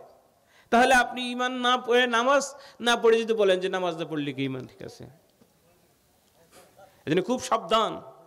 দাড়ি এটা সুন্নাহ তরিকা, এটা রাখা ওয়াজিব। রাখা কি? ওয়াজিব। আর এর উপরে আমল করা হচ্ছে ফরজ। সুবহানাল্লাহ বলেন। আপনি সেটা কেটে ফেললেন, নষ্ট করে দিলেন, আপনার চেহারাকে আপনি নষ্ট করে ফেললেন। ইয়ং একটা যুবক ছেলে, সে দাড়ি রেখেছে, বলতেছে ভাতিজা আমাকে সামনে কালকে তোর বড় করলাম পেলে বসে, আজকে তুই বুড়ো হয়ে যাবে, এটা কি মানা যায় বাজান? যা 50 টাকা নিয়ে যা, ভালো করে পরিষ্কার করে আয়। উৎসাহ দিচ্ছে ভাতিজাকে। নাউজুবিল্লাহ বলেন। আপনাকে কাউকে দিচ্ছে কিনা? আমার জীবনে আমাকে দিয়েছে। আমার ছোট্টবেলায় এখনো মনে আছে, লাল একটা নোট 50 টাকার, মনে আছে কিনা আপনাদের? 50 টাকা আমার এক পড়ছি চাচা আমার হাতে দিয়ে বলছে ভাতিজা তোমার কোলে করছি, তুমি আমার সামনে বড় হয়ে গেছো, এখন তুমি দাঁড়িয়ে কেমন মুরব্বি, যাও পরিষ্কার করে নিস। আমি চাচা টাকাটা রাখেন, এটা ফেলা যাবে না। সুবহানাল্লাহ কোন। এই চাচা আর একটা কথা বলেছিল আমার, যে মাদ্রাসায় পড়তেছে তো, কয়েকদিন পর সাল্লাল্লাহ দোকান দেবা, না খেয়ে মরা লাগবে। নাস্তিক কাকে বলা হয়? পড়শি এক চাচা বলছে যে মাদ্রাসায় লেখাপড়া করতেছে, বাবা ওখানে পড়লে তো না খেয়ে মরতে হবে। আসলে চাচা তো জানে না যে আলেমরা খায় না। কি বলেন, ঠিক না? সত্যিকার আলেমকে না খেয়ে রাখছে আল্লাহ কখনো? কথা বলতে পারেন? আমার নিজ চোখে দেখা, রিক্সা চালাচ্ছে, রিক্সার সিঁড়ির নিচে সার্টিফিকেট নিয়ে ঘুরতেছে, চাকরি নাই। অথবা মাস্টার হোল্ডার ডিগ্রি, কতগুলো ডিগ্রি, কোনো চাকরি নাই। কি করবে? লক্ষ লক্ষ টাকা দিয়ে চাকরি পাবে কোথায়? গরিবের ছেলে পাশ করে গেছে, চাকরি নাই। কিন্তু আপনি দেখেন তো, মাদ্রাসা থেকে কয়েকটা সূরা কিরাত মুখস্থ করেছে, কারিয়ানা পড়েছে, না খেয়ে আছে কিনা? হয় সে এক মাদ্রাসার মসজিদের ইমাম, অথবা মুয়াজ্জিন, অথবা দিনের খেদমত করছে, আরবি পড়াচ্ছে, ওর থেকে অনেক ভালো আছে। এটা আপনি হিংসা করেন না। একজন ইমামকে দেখাবেন তো পাঞ্জাবির একেবারে ভাঁজ পড়ে পাছার উপরে চলে গেছে, এরকম কোন পাঞ্জাবি গায়ে দেয় নাকি? হ্যাঁ, একটা পোশাকের দাম কত? আল্লাহু আকবার বলেন। 3000 4000 টাকার নিচে একটা জামা হয়ই না, অথচ দেখেন ভাঁজ করা। সে অনেক ডিগ্রি নাই, কি করেছে? সে কোরআনকে ভিতরে প্রবেশ করিয়েছে। সুবহানাল্লাহ বলেন। সেই জন্য বন্ধু, আল্লাহ পাক রব্বুল ইজ্জত ইজ্জত দেন কে? আল্লাহর ইজ্জত। ওয়ালিল্লাহিল ইজ্জতু ওয়ালিরাসূলিহি ওয়ালিল মুমিনিনা ওয়ালাকিন্নাল মুনাফিকিনা লা ইয়ালামুন। ইজ্জত আল্লাহর জন্য, ইজ্জত রাসূলের জন্য, ইজ্জত ঈমানদারের জন্য। ওয়ালাকিন্নাল মুনাফিকিনা লা ইয়ালামুন, কিন্তু মুনাফিকরা তা জানে না। ঠিক কিনা বলেন? এই জন্য বন্ধুরে আমার, আলেমকে অবজ্ঞা করা যাবে না। যে যুবক ছেলেটি নামাজ শুরু করেছে তাকে আপনি বাধা দিবেন না। হয়তোবা কারো ব্যক্তির আহ্বানে, কোনো ব্যক্তির ডাকে সাড়া দিয়ে ছেলেটি দিনের পথে এসেছে, অসাবন নশাফ ইবাদতুল্লাহ। ওই যুবক, যে যুবক আল্লাহর ভয়ে, আল্লাহকে পাওয়ার জন্য জীবনে কোনোদিন খারাপ কাজ করে নেই, দাড়িতে খুঁত দেয় নেই, বিড়ি ধরায় নেই, সিগারেট খায় নেই। সিগারেট করে আছে না এলাকায়? আব্দুর রহিম ভাই, আপনার কি মনে আছে? সুবিজা হুজুর একদিন মসজিদের ভিতরে আমাদেরকে দাঁড়ায় ক্লাস করাচ্ছিলেন, স্যার সিনিয়র হুজুর, তো মনে পড়ে গেল আমার কথাটা, বলবো? হুজুর হাদিস পড়াচ্ছেন, আমি জীবনে একটা মাকরু তাহরিমি করতে পারি নাই। কি রে? চলে বোঝা গেল যে হুজুর কবিরা গুনাহ করেন। আল্লাহু আকবার বলেন। হুজুর বলতেছেন যে আমার জীবনে একটা মাকরু তাহরিমা করতে পারি নাই। তাই বললাম যে হুজুর, আমরা ছাত্রই, হুজুর বোঝো নাই, সিগারেট জীবনে একবার এক টান দেয়া মাকরু তাহরিমি, একবার হতো। হুজুর দাঁড়ান, মাকরু জিনিসটা তো বাড়াবাড়ি করেন, অথচ কারাহিয়াত বারবার করলে যে কবিরা করা হয় সেটা মনে নেই। কি বলেন, ঠিক না? কারাহিয়াত যদি কোনো ব্যক্তি বারবার করে, একের অধিক, যেমন সিগারেট এক টান দিয়েছে মাকরু তাহরিমি, দ্বিতীয় দিলে কবিরা করা হয়ে যাবে। কথা কি বুঝতে পেরেছেন? এজন্য খুব সাবধান। বন্ধুদেরকে পাল্লায় পড়ে নিয়ে যাচ্ছে সাথে করে, দে একটা টান দে বন্ধু, কি হবে? কি শিখায় না এরকম? টান দে। প্রথম দিন না ভাই আমার আব্বা রাগ করবে, দূর কর, এই বয়সে খাবি না, কবে খাবি? এক টান দিছে, বমি করে দিছে, গন্ধে টিকতে পারে নাই। তৃতীয় দিন যেটা গেছে, প্রথম এর উপর হয় তারপরে যা হয় হবে। এরপরে কলিজা পুড়া ছাই হয়ে যায়, পাশে দাঁড়াইলে গন্ধে টিকা যায় না, ঠিক কিনা বলেন? হ্যাঁ, ওই যুবক, যেই যুবক এই বন্ধুকে ছেড়ে দিয়ে বলছে না হবে না, সারাটা জীবন সেই ইবাদত বন্দেগীর ভিতরে কাটিয়েছে আল্লাহকে পাওয়ার জন্য, সুবহানাল্লাহ বলেন। ওই যুবক যখন ময়দানে মাশারে চলে যাবে, কোনো ছায়া থাকবে না, আল্লাহর রহমতের আরশের নিজের ছায়া আল্লাহ মাথার পর ধরে রাখবে। আরজুলুন কলবুহু মুআল্লাকুম বিল মসজিদ ইযা খারাজা মিনহু হাত্তা ইয়াউদা ইলাইহি। ওই ব্যক্তি, ওই বন্ধু যার অন্তরটা মসজিদের আঙ্গিনায় লটকানো আছে। কোথায়? জোরে বলবেন না সুবহানাল্লাহ? আরো জোরে হোক, আর একটু জোরে। আরজুলুন কলবুহু মুআল্লাকুম বিল মসজিদ, যে লোকটার অন্তরটা মসজিদের আঙ্গিনায় লটকানো। প্রশ্ন আসতে পারে কি করে লটকানো থাকে? অন্তরটা তো মানুষের শরীরে থাকে। এটা বোঝানোর জন্য আমি একটা ওয়াকিয়া বলবো। ছোট্টবেলায় আমরা পড়েছি বাদর আর হলো কুমির দোস্তি করেছে। বানর আর কুমির, প্রত্যেক দিন কুমির ডাঙায় আসে, পাড়ে আসে, বাদর তো থাকে গাছের উপরে। একদিন ফোন দিয়ে আসছে ওর কুলজেটা যদি খাওয়া দিত, কিন্তু কেমনি খাবে, ও তো থাকে গাছের উপরে, কুমির তো আর গাছে উঠতে পারে না। তো একদিন কৌশল অবলম্বন করে বলছে, বন্ধু তুমি তো তোমার বাড়ি তুমি প্রত্যেক দিন আসি, আজকে তুমি আমার বাড়িতে চলো। এখন বান্দর চিন্তা করে যে না, ভুল হয়ে গেছে, শিয়াল আর হলো যে কুমির। এবার মনে পড়ছে, ছোট্টবেলায় আমি রস নম্বর ভিতরে এই ফিচারটা পড়েছিলাম। শিয়াল চিন্তা করে যে ওর বাড়ি কোন জায়গা, আবার দোস্ত তোমার বাড়ি কোথায়? কাকে জানো না, ওই চরে। তা আমি তো সাঁতরাতে পারবো না। তার সমস্যা কি, তুমি আমার পিঠে উঠবে, তোমাকে আমি চরে নিয়ে যাবো। সুবহানাল্লাহ, বুদ্ধি সেট করছে, বাস। হ্যাঁ, কথা তো ঠিক আছে, তোমার পিঠে উঠার পরে এখন লাভ দিয়ে পাড়ে উঠতে পারে না, এত ডিস্টেন্স যাওয়ার পর। কবির দোস্ত আসলে বিষয়টা তা নয়, আমার বাড়ি না, কিন্তু তোমার কলিজাটা খাওয়ার আমার খুব শখ, এই জন্য আমি তোমাকে পার করে নিয়ে আসছি। শিয়াল তো পণ্ডিত, হঠাৎ মনে পড়ে গেল, হাই হাই আর জীবন তো বাঁচবে না। সে বলছে, দোস্ত তোমার মতো বেয়াকুব আর আছে? কেন? তুমি আগে বলবে না আমার কলিজা খাবে? কেন? কলিজা তো গাছে রয়েছে। কোথায় আছে কলিজা? কি আসলে গাছে? কোথায়? সাথে না? আল্লাহ করে বলবেন না। পাড়ে আসার পর লাভ দে গাছে গিয়ে, আরে দোস্ত কলিজা কি গাছে থাকে? কলিজা তো সাথে, বলেন না সুবহানাল্লাহ। আরজুলুন কলবুহু মুআল্লাকুম বিল মসজিদ, বান্দার অন্তরটা মসজিদে লটকানো। কিভাবে লটকায় রাখলেন? আমার রাসূল বলেন, যা খরাজা মিনহু হাত্তা ইয়াউদা ইলাইহি, যখন সে মসজিদে নামাজ পড়ার জন্য আসে, মুয়াজ্জিন যখন বলে হাইয়া আলাস সালাহ, হাইয়া আলাল ফালাহ, আস-সালাতু খায়রুম মিনান নাওম, লোকটা ঘুম ভেঙে যায়, মসজিদের দিকে চলে আসে, মসজিদে নামাজ পড়ার জন্য নামাজ পড়ে, ইশরাক পড়ে, তারপরে বাড়িতে চলে যায়। ইশরাকের সাথে পরিচয় আছে আপনাদের? কি ইশরাক নামাজের সাথে পরিচয় আছে তো? আহা, সহজ হিসাব। টাকা নাই, পয়সা নাই, কিচ্ছু নাই, হজ করার ক্ষমতা নাই, ওমরা করার ক্ষমতা নাই, খালি একটু কষ্ট করে 23 মিনিট পরে 2 রাকাত নামাজ ওখানে পড়বেন, একটা কবুল উমরা, কবুল উমরা সব দান করা হয়। আবি হুরায়রা রাদিয়াল্লাহু তাআলা আনহু قال قال رسول الله صلى الله عليه وسلم من صلى الفجر بجماعة ثم قعد يذكر الله حتى تطلع الشمس ثم صلى ركعتين كانت له حجة عمرة التامة رواه الترمذي। আল্লাহু আকবার বলেন। আল্লাহর নবী সাহাবী রাসূল মুহাদ্দিসিন আবু হুরায়রা রাদিয়াল্লাহু তাআলা নিশ্চিত বর্ণনা করেন, তিনি বলেন, রাসূল আমার বলেন, যে ব্যক্তি ফজরের নামাজ জামাতের সাথে আদায় করলো অথবা এই মুসাল্লায় বসে জিকিরুল্লাহ, আল্লাহ জিকির, কার জিকির, কার জিকির, কার জিকির, আল্লাহ জিকির করলো সূর্য উদিত হওয়ার এক পর্যন্ত, সূর্য উদয়ের 23 মতান্তরে 21 মিনিট পরে সুম্মা সাল্লা রাকাতাইনে, 2 রাকাত সালাতুল ইশরাকের নামাজ পড়লো। আমার নবী ডাক দিয়ে বলেন, ওই ব্যক্তি নামাজ পড়লো না, একটা কবুল উমরা, কবুল হজ, একটা কবুল হজ, কবুল উমরা, একটা কবুল হজ, কবুল উমরার সব তার আমলনামায় নিয়ে নিল। এই জন্য বন্ধুরে, ফজরের নামাজের পরে বের হওয়ার কোনো প্রয়োজন নেই। বাড়ি থেকে হয়তো আপনি 4 স্টলে যাবেন, চা খাবেন অথবা গল্প করবেন, 23টা মিনিট বসে একটু আল্লাহকে ডাকেন, সুবহানাল্লাহ কোন। জিকির করা কি ফরজ, 5 ওয়াক্ত নামাজ পড়া যেরকম ফরজ, জিকির করাও সেরকম, সুবহানাল্লাহ বলবেন না? আহা, এই জন্য আমার রাসূল বলেন, লোকটা ইশরাক পড়ে বাড়ি যায়, বারবার ঘড়ির দিকে খেয়াল করে, মাঠে যায়, ঘাটে যায়, চাকরি করে, চাষাবাদ করে, দোকানদারি করে, পিছনের দিকে তাকায় কখন যেন জোহরের সময় হয়ে যাবে, সুবহানাল্লাহ কোন। মুয়াজ্জিন যখন বলে হাইয়া আলাস সালাহ, কুদাল ফেলে দিয়েছেন, সুবহানাল্লাহ কোন। সাহাবা আজমাইনদের জীবনী শুনে দেখুন, খুলে দেখুন, কাঠ কাটার জন্য জঙ্গলায় চলে গিয়েছে, লাকড়ির বোঝা করেছে, মাথায় নিবে। ইন দ্য মিন টাইমে বেলাল আল্লাহু আকবার আজান দিয়েছেন, সঙ্গে সঙ্গে লাকড়ির বোঝা মাটিতে ফেলে দিয়েছেন। এমন বর্ণনা আসছে কোরাল উঁচা করেছেন, কোপ দিবে, কোপ দেয় নাই। সুবহানাল্লাহ কোন বন্ধুরে আমার, লোকটি জোহরের নামাজ পড়ার জন্য মসজিদে চলে আসে, নামাজ শেষ হওয়ার পরে বাড়িতে যায়, সাংসারিক কিছু কাজ করে, বারবার ঘড়ির দিকে তাকায়। আবার যখন মুয়াজ্জিন বলে হাইয়া আলাল ফালাহ, লোকটি সংসার ফেলে দিয়ে মসজিদে চলে আসে মাগরিবের নামাজ পড়ার জন্য। আর ঘর থেকে বের হয় না, আল্লাহর ঘরে বসে বসে আল্লাহ আল্লাহ বলে। সুবহানাল্লাহ কোন ওখানে বসে বসে কিছু সময় আল্লাহকে ডাকি। মাগরিব যখন হয়ে যায়, মাগরিবের নামাজের পরে 6 রাকাত তাওবিন পড়ে, বলেন না সুবহানাল্লাহ।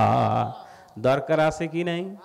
عن ابي هريره رضي الله تعالى عنه قال رسول الله صلى الله عليه وسلم من صلى بعد المغرب 6 ركعات لم يتكلم فيما بينهن السوء ودنا له بعباده 16 سنه رواه الترمذي। আল্লাহু আকবার বলেন।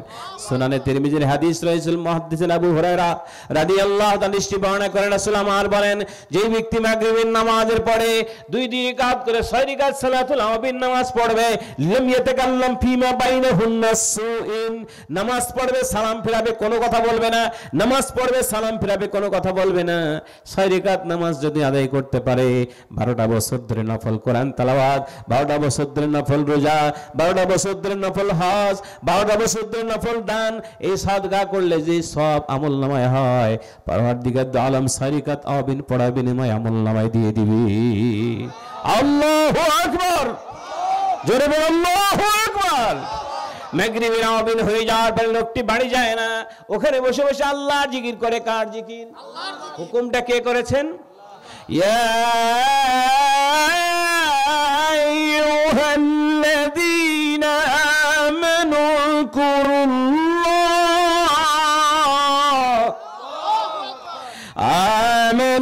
কুরুল্লাহ যিকরান কাসীরা وسبحوه بكرة وأصيلا। বান্দারে, ও আমার ইমানদার বান্দা, মুত্তাকি বান্দা, আমি আল্লাহকে বেশি বেশি করে ডাকো, স্মরণ করো, খুসুসান সকাল এবং সন্ধ্যায়। হুকুমটা কার? এই জন্য বন্ধু, আপনি বাড়ি যাবেন না, ওখানে বসবেন, আওয়াবিন পড়ার পরে একটু সব শ্রেণী করবেন। কেননা কারো না কারো বাবা মা ভাই বোন আত্মীয় স্বজন চলে গেছে, কথা কয় না, কেউ না গেছে। যার রেখে যা জমি চাষাবাদ করি, যার রেখে যা বাড়ি আরামে ঘুমাই, যার রেখে যা ব্যাংক ব্যালেন্স ভেঙে ভেঙে খাই। এই সন্তানের দায়িত্ব হলো এই বাপ মার জন্য দোয়া করা, বলেন না সুবহানাল্লাহ। কারণ আল্লাহ নবী বলছেন, আউ আলাদিন সালিহিন ইয়াদউ লাহু, নেককার সন্তান যখন চোখের পানি ছেড়ে দেয়, নাকে আগায় আসার আগে আগে বাপ মার কবরে আল্লাহ মাফ করে দেয়। আল্লাহ নবী বলেন, লোকটি আমিন পড়ে জিকির করে, এরপরে চিন্তা করে বাড়ি গিয়ে কোনো লাভ নাই, এখানে একটু অপেক্ষা করি, এখন ঈশান নামাজের আজান হবে। আল্লাহু আকবার বলেন। ঈশান নামাজ হয়ে গেল, বাড়ি চলে যায়, রাতের আধারে ঘুমায়, বারবার চোখ খুলে যায়, কখন যেন মুয়াজ্জিন হাইয়া আলাস সালাহ বলবে, আসসালাতু খায়রুম মিনান নাওম বলে ডাকবে।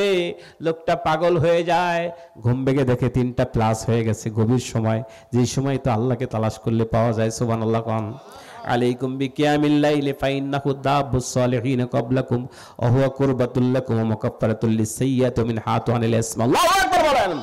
আল্লাহ নবী বলেন, আলাইকুম বিকিয়ামিল লাইলি ফাইন্নাহু দাব্বুস সালিহিন ক্বাবলাকুম, তাহাজ্জুদের নামাজ এটা তোমাদের জন্যই শুধু নয়, আকাবিরিনদের নামাজ। আল্লাহু আকবার বলেন। এই নামাজটা শুধু আপনার আমার পর চাপিয়ে দেওয়া হয়নি। মিনাল লাইলি ফাতাহাজ্জাদ বিহি নাফিলাতাল লাক আসা আইয়াবাতাকা রাব্বুকা মাকামান মাহমুদ। আল্লাহু আকবার বলেন। এই নামাজটির কারণে পরওয়ারদিগার দু আলম তার হাবিবকে মাকামে মাহমুদ দিয়েছেন। বলেন সুবহানাল্লাহ। আল্লাহ নবী বলেন, যে নামাজটি তাহাজ্জুদের নামাজ, এটা তোমাদের জন্য শুধু নয়, তোমাদের ছেড়ে যারা চলে গিয়েছেন, পূর্বে যারা গত হয়ে গেছেন, তাদের নামাজ। সুবহানাল্লাহ কোন। কারণ এই নামাজটা পড়লে বান্দা আল্লাহর কাছে চলে যায়। কোথায়? খুব কাছে যায়, কোনো গুনাহ সে করতে পারে না, গুনাহকে বাধা দেয়। বলেন না সুবহানাল্লাহ। এই তাহাজ্জুদের সময় করলে কি হবে বন্ধু? 5 ওয়াক্ত নামাজে বান্দা আল্লাহকে তালাশ করে, ঠিক না? হাত তুলে বলে রব্বানা যালামনা আনফুসানা রব্বানা আতিনা ফিদ দুনিয়া হাসানা, আল্লাহ এটা দাও সেটা দাও, আল্লাহ কই আল্লাহ কই। পাঁচ ওয়াক্ত নামাজে বান্দা আল্লাহকে তালাশ করে, তাহাজ্জুদের সময় স্বয়ং আল্লাহ বান্দাকে তালাশ করে। আমার মাবুদ ডাক দিয়া বলে বান্দা আলা মিন মুস্তাগফির ফাগফির লাহু, আলা মিন মুস্তারজিকুন ফারজুকহু, আলা কাযা হাত্তা তাতলুআল ফাজর। আল্লাহু আকবার বলেন। বান্দারে গুনাহ নিয়ে পড়ে আছো, হাবু ডুবু খাও, আমি আল্লাহর কাছে চাও, আমি মাফ করে দিব। বান্দা আমার কাছে চাও, কি চাও বান্দা? তুমি একটু কাঁদো, আমার দিকে নজর করো, তাকাও।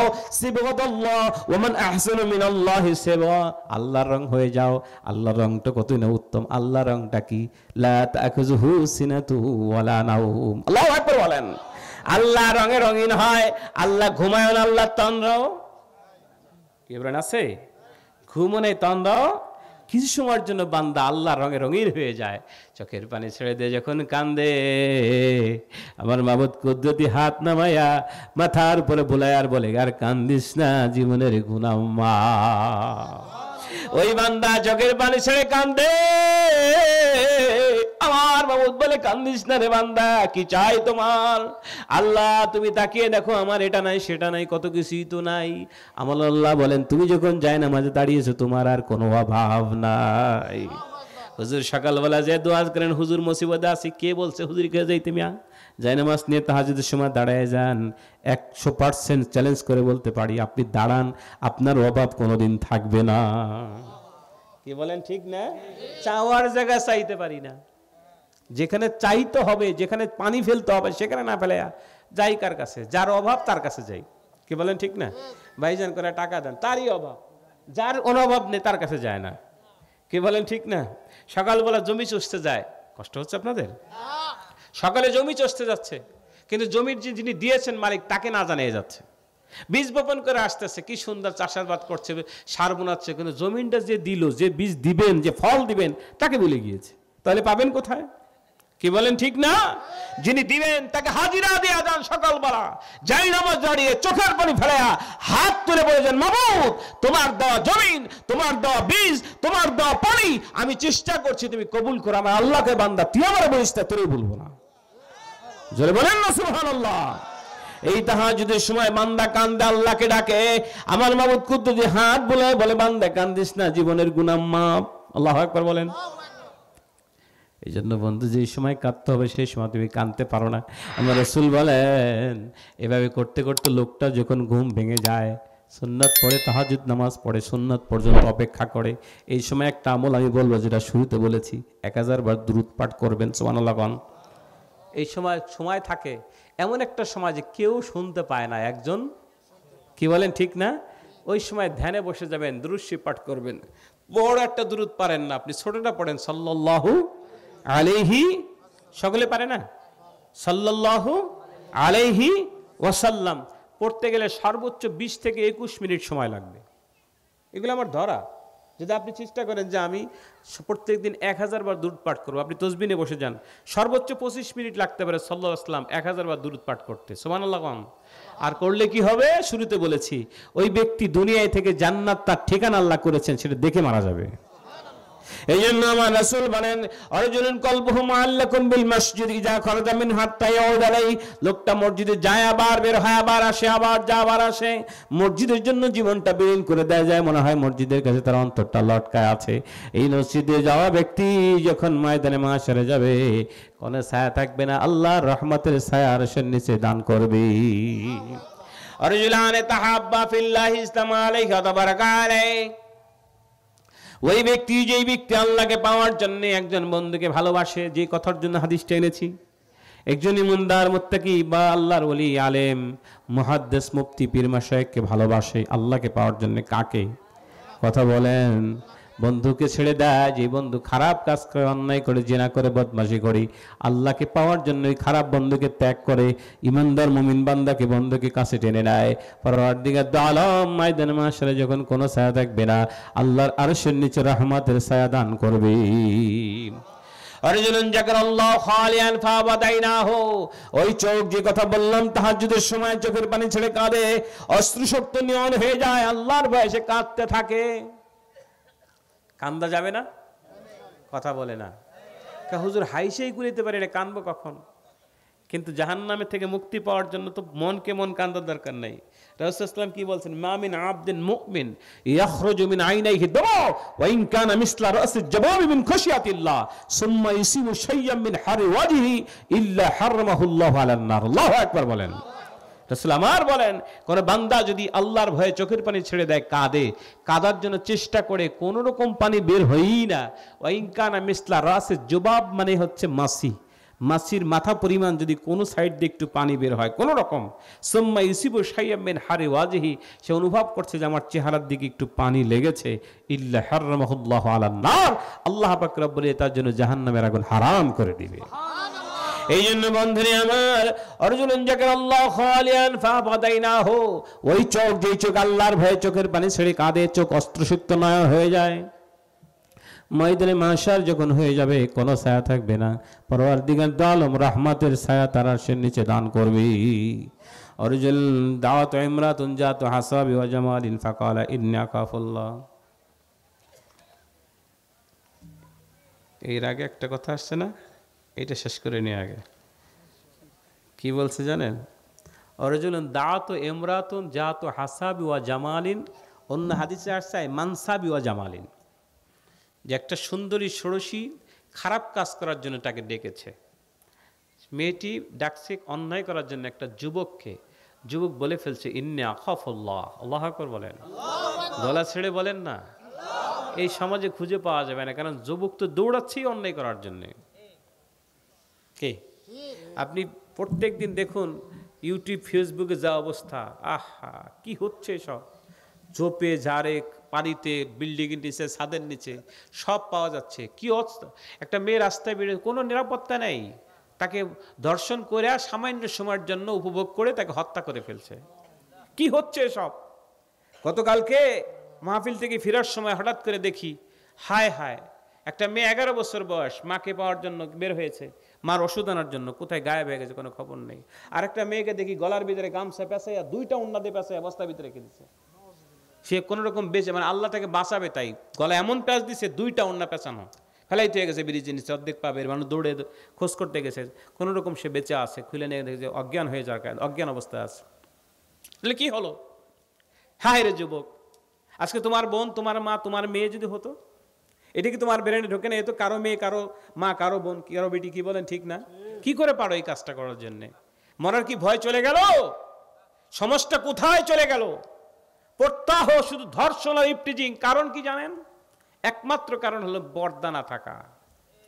কি থাকা? পর্দা না থাকা। গতকালকে বাড়িতে পোস্তে এক আলেম ওয়াজ করেছেন যে মহিলারা গান শুনতে পারে, আপত্তি নেই, তারা বের হলে সমস্যাটা কি? আমি বলছি না যে আলেম যদি তার এলেমের আমানতের খেয়ানত করে তাহলে সাধারণ মানুষ কাফের হয়ে যাবে। মেয়েদেরকে বের করার কত কৌশল, কি সুন্দর উপমা দিয়েছে। গান বাজাইলে শুনতে পারে, তাহলে মহিলারা বাহিরে গেলে সমস্যাটা কি? গানের সাথে কি তুলনা করছে? কোথায় গেল দেমাগ? অর্থাৎ ঘর থেকে বের করতে পারলেই ভালো। সে খালি আপনার পক্ষে কাজ করবে, মিছিল দিয়ে মিটিং করবে, আপনার পরে সিলিউট দিবে, বাস আপনার দলের লোক হয়ে গেলে 7 কোণ মাপ, জান্নাত ফিরি। হ্যাঁ, পর্দা কি? পর্দা করা কি শুধু মহিলাদের জন্য না পুরুষের জন্য? সবার জন্য বন্ধু। আপনি পর্দা করতেছেন, কেউ রাস্তা দিয়ে হাঁটতেছে মহিলারা, কেউ দেখবেন বোরখাটা মুড়ি দিয়ে, বাস কালো সানগ্লাস লাগাইয়া সারা দেশের বিড়াকে দিয়ে বেড়াইতেছে। পর্দা? এটা পর্দা কয়? রাস্তা দিয়ে হাঁটলে পারা বাতাস যদি শুরু হয়, এটা পর্দা কিছুই থাকে না। কে হুজুর আপনি কন করে, কেন? চোখ তো আমি আটকে রাখতে পারি না, রাস্তা গেলে চোখ দেখা যায় না, অস্বীকার করার কোনো সুযোগ নেই। অথচ আমার নানা যান রহমতুল্লাহ আলাই, ফকিরের পীর সাহেব, মরহুম পীর সাহেবের কথা বলি, ছোট্ট একটা মাসুম বাচ্চা পর্যন্ত তার সামনে কখনো নিতে পারে নাই কেউ।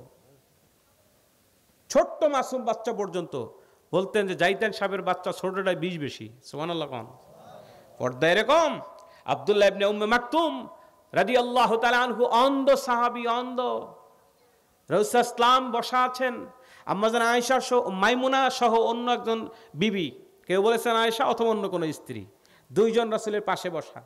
আব্দুল্লাহ ইবনে উম্মে মাকতুম অন্ধ সাহাবী রাসূলের কাছে আসতেছিলেন। রাসূল ইসলাম ভিতরে আসতেছে, রাসূল ইসলাম বললেন তোমরা ভিতরে প্রবেশ করো। তোমরা ভিতরে প্রবেশ করো। আম্মাজান বলে ফেলেন, ইয়া রাসূলুল্লাহ আলাইসা হুয়া আ'মা, সে কি অন্ধ নয়? ইয়া রাসূলুল্লাহ, সে কি অন্ধ নয়? রাসূল সাল্লাল্লাহু বলেন, আফালাম তুবসিরুনা, সে অন্ধ হতে পারে কিন্তু তোমরা তো অন্ধ নও। সুবহানাল্লাহ। তাহলে কি বুঝলেন আপনি? আপনি ঘর থেকে বের করে নিয়ে সুন্দর করে একেবারে মেয়েকে এত সুন্দর ইসলাম শিখাই দিলেন। এখন তো কত আসছে, হিজাব কোনো রকম খুলে রাখলেই চলবে, মুখ টাটকায়। কি বলেন, দেয় না? এর পর্দা বলেনি কি মিয়া সাহেব? চেহারা সবটুকু যদি এইটুক, আর কি দেখবেন আপনি? ফেস দেখলেই তো সব দেখা হয়ে গেল। তাহলে এই কোন পর্দা? এটা ফাইজলেমি। কৌশলে ইসলামের নামে একেবারে চালাই দিল। এমন একজন বক্তা দিল, আমার থেকে বড় টাইটেল। চিন্তা করলো যেহেতু কোনোদিন মক্কা মদিনায় মাঝারি আজহারি ফাজারি মাক্কি মাদানি কোনোটাই না, ওনার কথা শুনবো না আজহারির কথা শুনবো? কি কথা বলেন না কেন?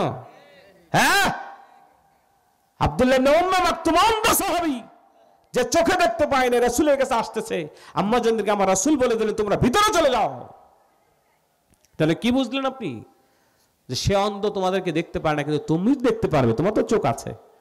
এর দ্বারা বোঝা গেল কি, সহিহ হাদিস থাকার পরে এটাকে বন্ধ করে রাখে, চুপ করে বন্ধ করে রাখে। আমার আল্লাহকে আসো কবরে দেখবেন, এই সময় কাশি আছে, গরম কাশি, জিব্বের কাট করে কাটবে। মানুষের কায়দা করে ফৌসলায় মোটামুটি গতকালকের কথাই মনে পড়তেছে। একজন মহিলা আড়াল থেকে এসে আমাকে বলতেছে, হুজুর আমার কাছে কোনো ব্যক্তি, কোনো মেয়েরা পড়তে আসে জানার জন্য, আমি বোরখা হালাতে তারা আসে পড়ে, এটা জায়েজ হবে কিনা? আমি কে, হ্যাঁ এটা জায়েজ, তবে আপনার কণ্ঠ যেন বাহিরে না যায়, আপনার কণ্ঠ বাহিরে না যায়, পর্দা হালাত। কিন্তু আপনি দল বেঁধে একেবারে মিছিল নিয়ে আর এক গ্রামে যাবেন পড়াইতে, এটা হবে না। আপনার সেখানে মহানামা সাথে টাকা লাগবে, ঠিক কিনা বলুন? ওই যে এই জায়গাটার নাম ভুলে গেলাম, আরে চন্দ্রপাড়ার পাশে বালিয়াহাটি মাহফিল করেছিলাম, অনেক আগের কথা বলতেছি, এটা আজ থেকে প্রায় আরো 15-20 বছর আগের কথা। 15 বছর তো হবেই, তার বেশি হবে। বালিয়াহাটি মাহফিল করতেছিলাম, এক লোক এসে কাঁদতেছে আমার পাশে। একটা কথা বললে পরে আল্লাহ আগুনের জিব্বাতে কেসি কেটে দিবে, কেসিতে জিব্বে কেটে দিবে।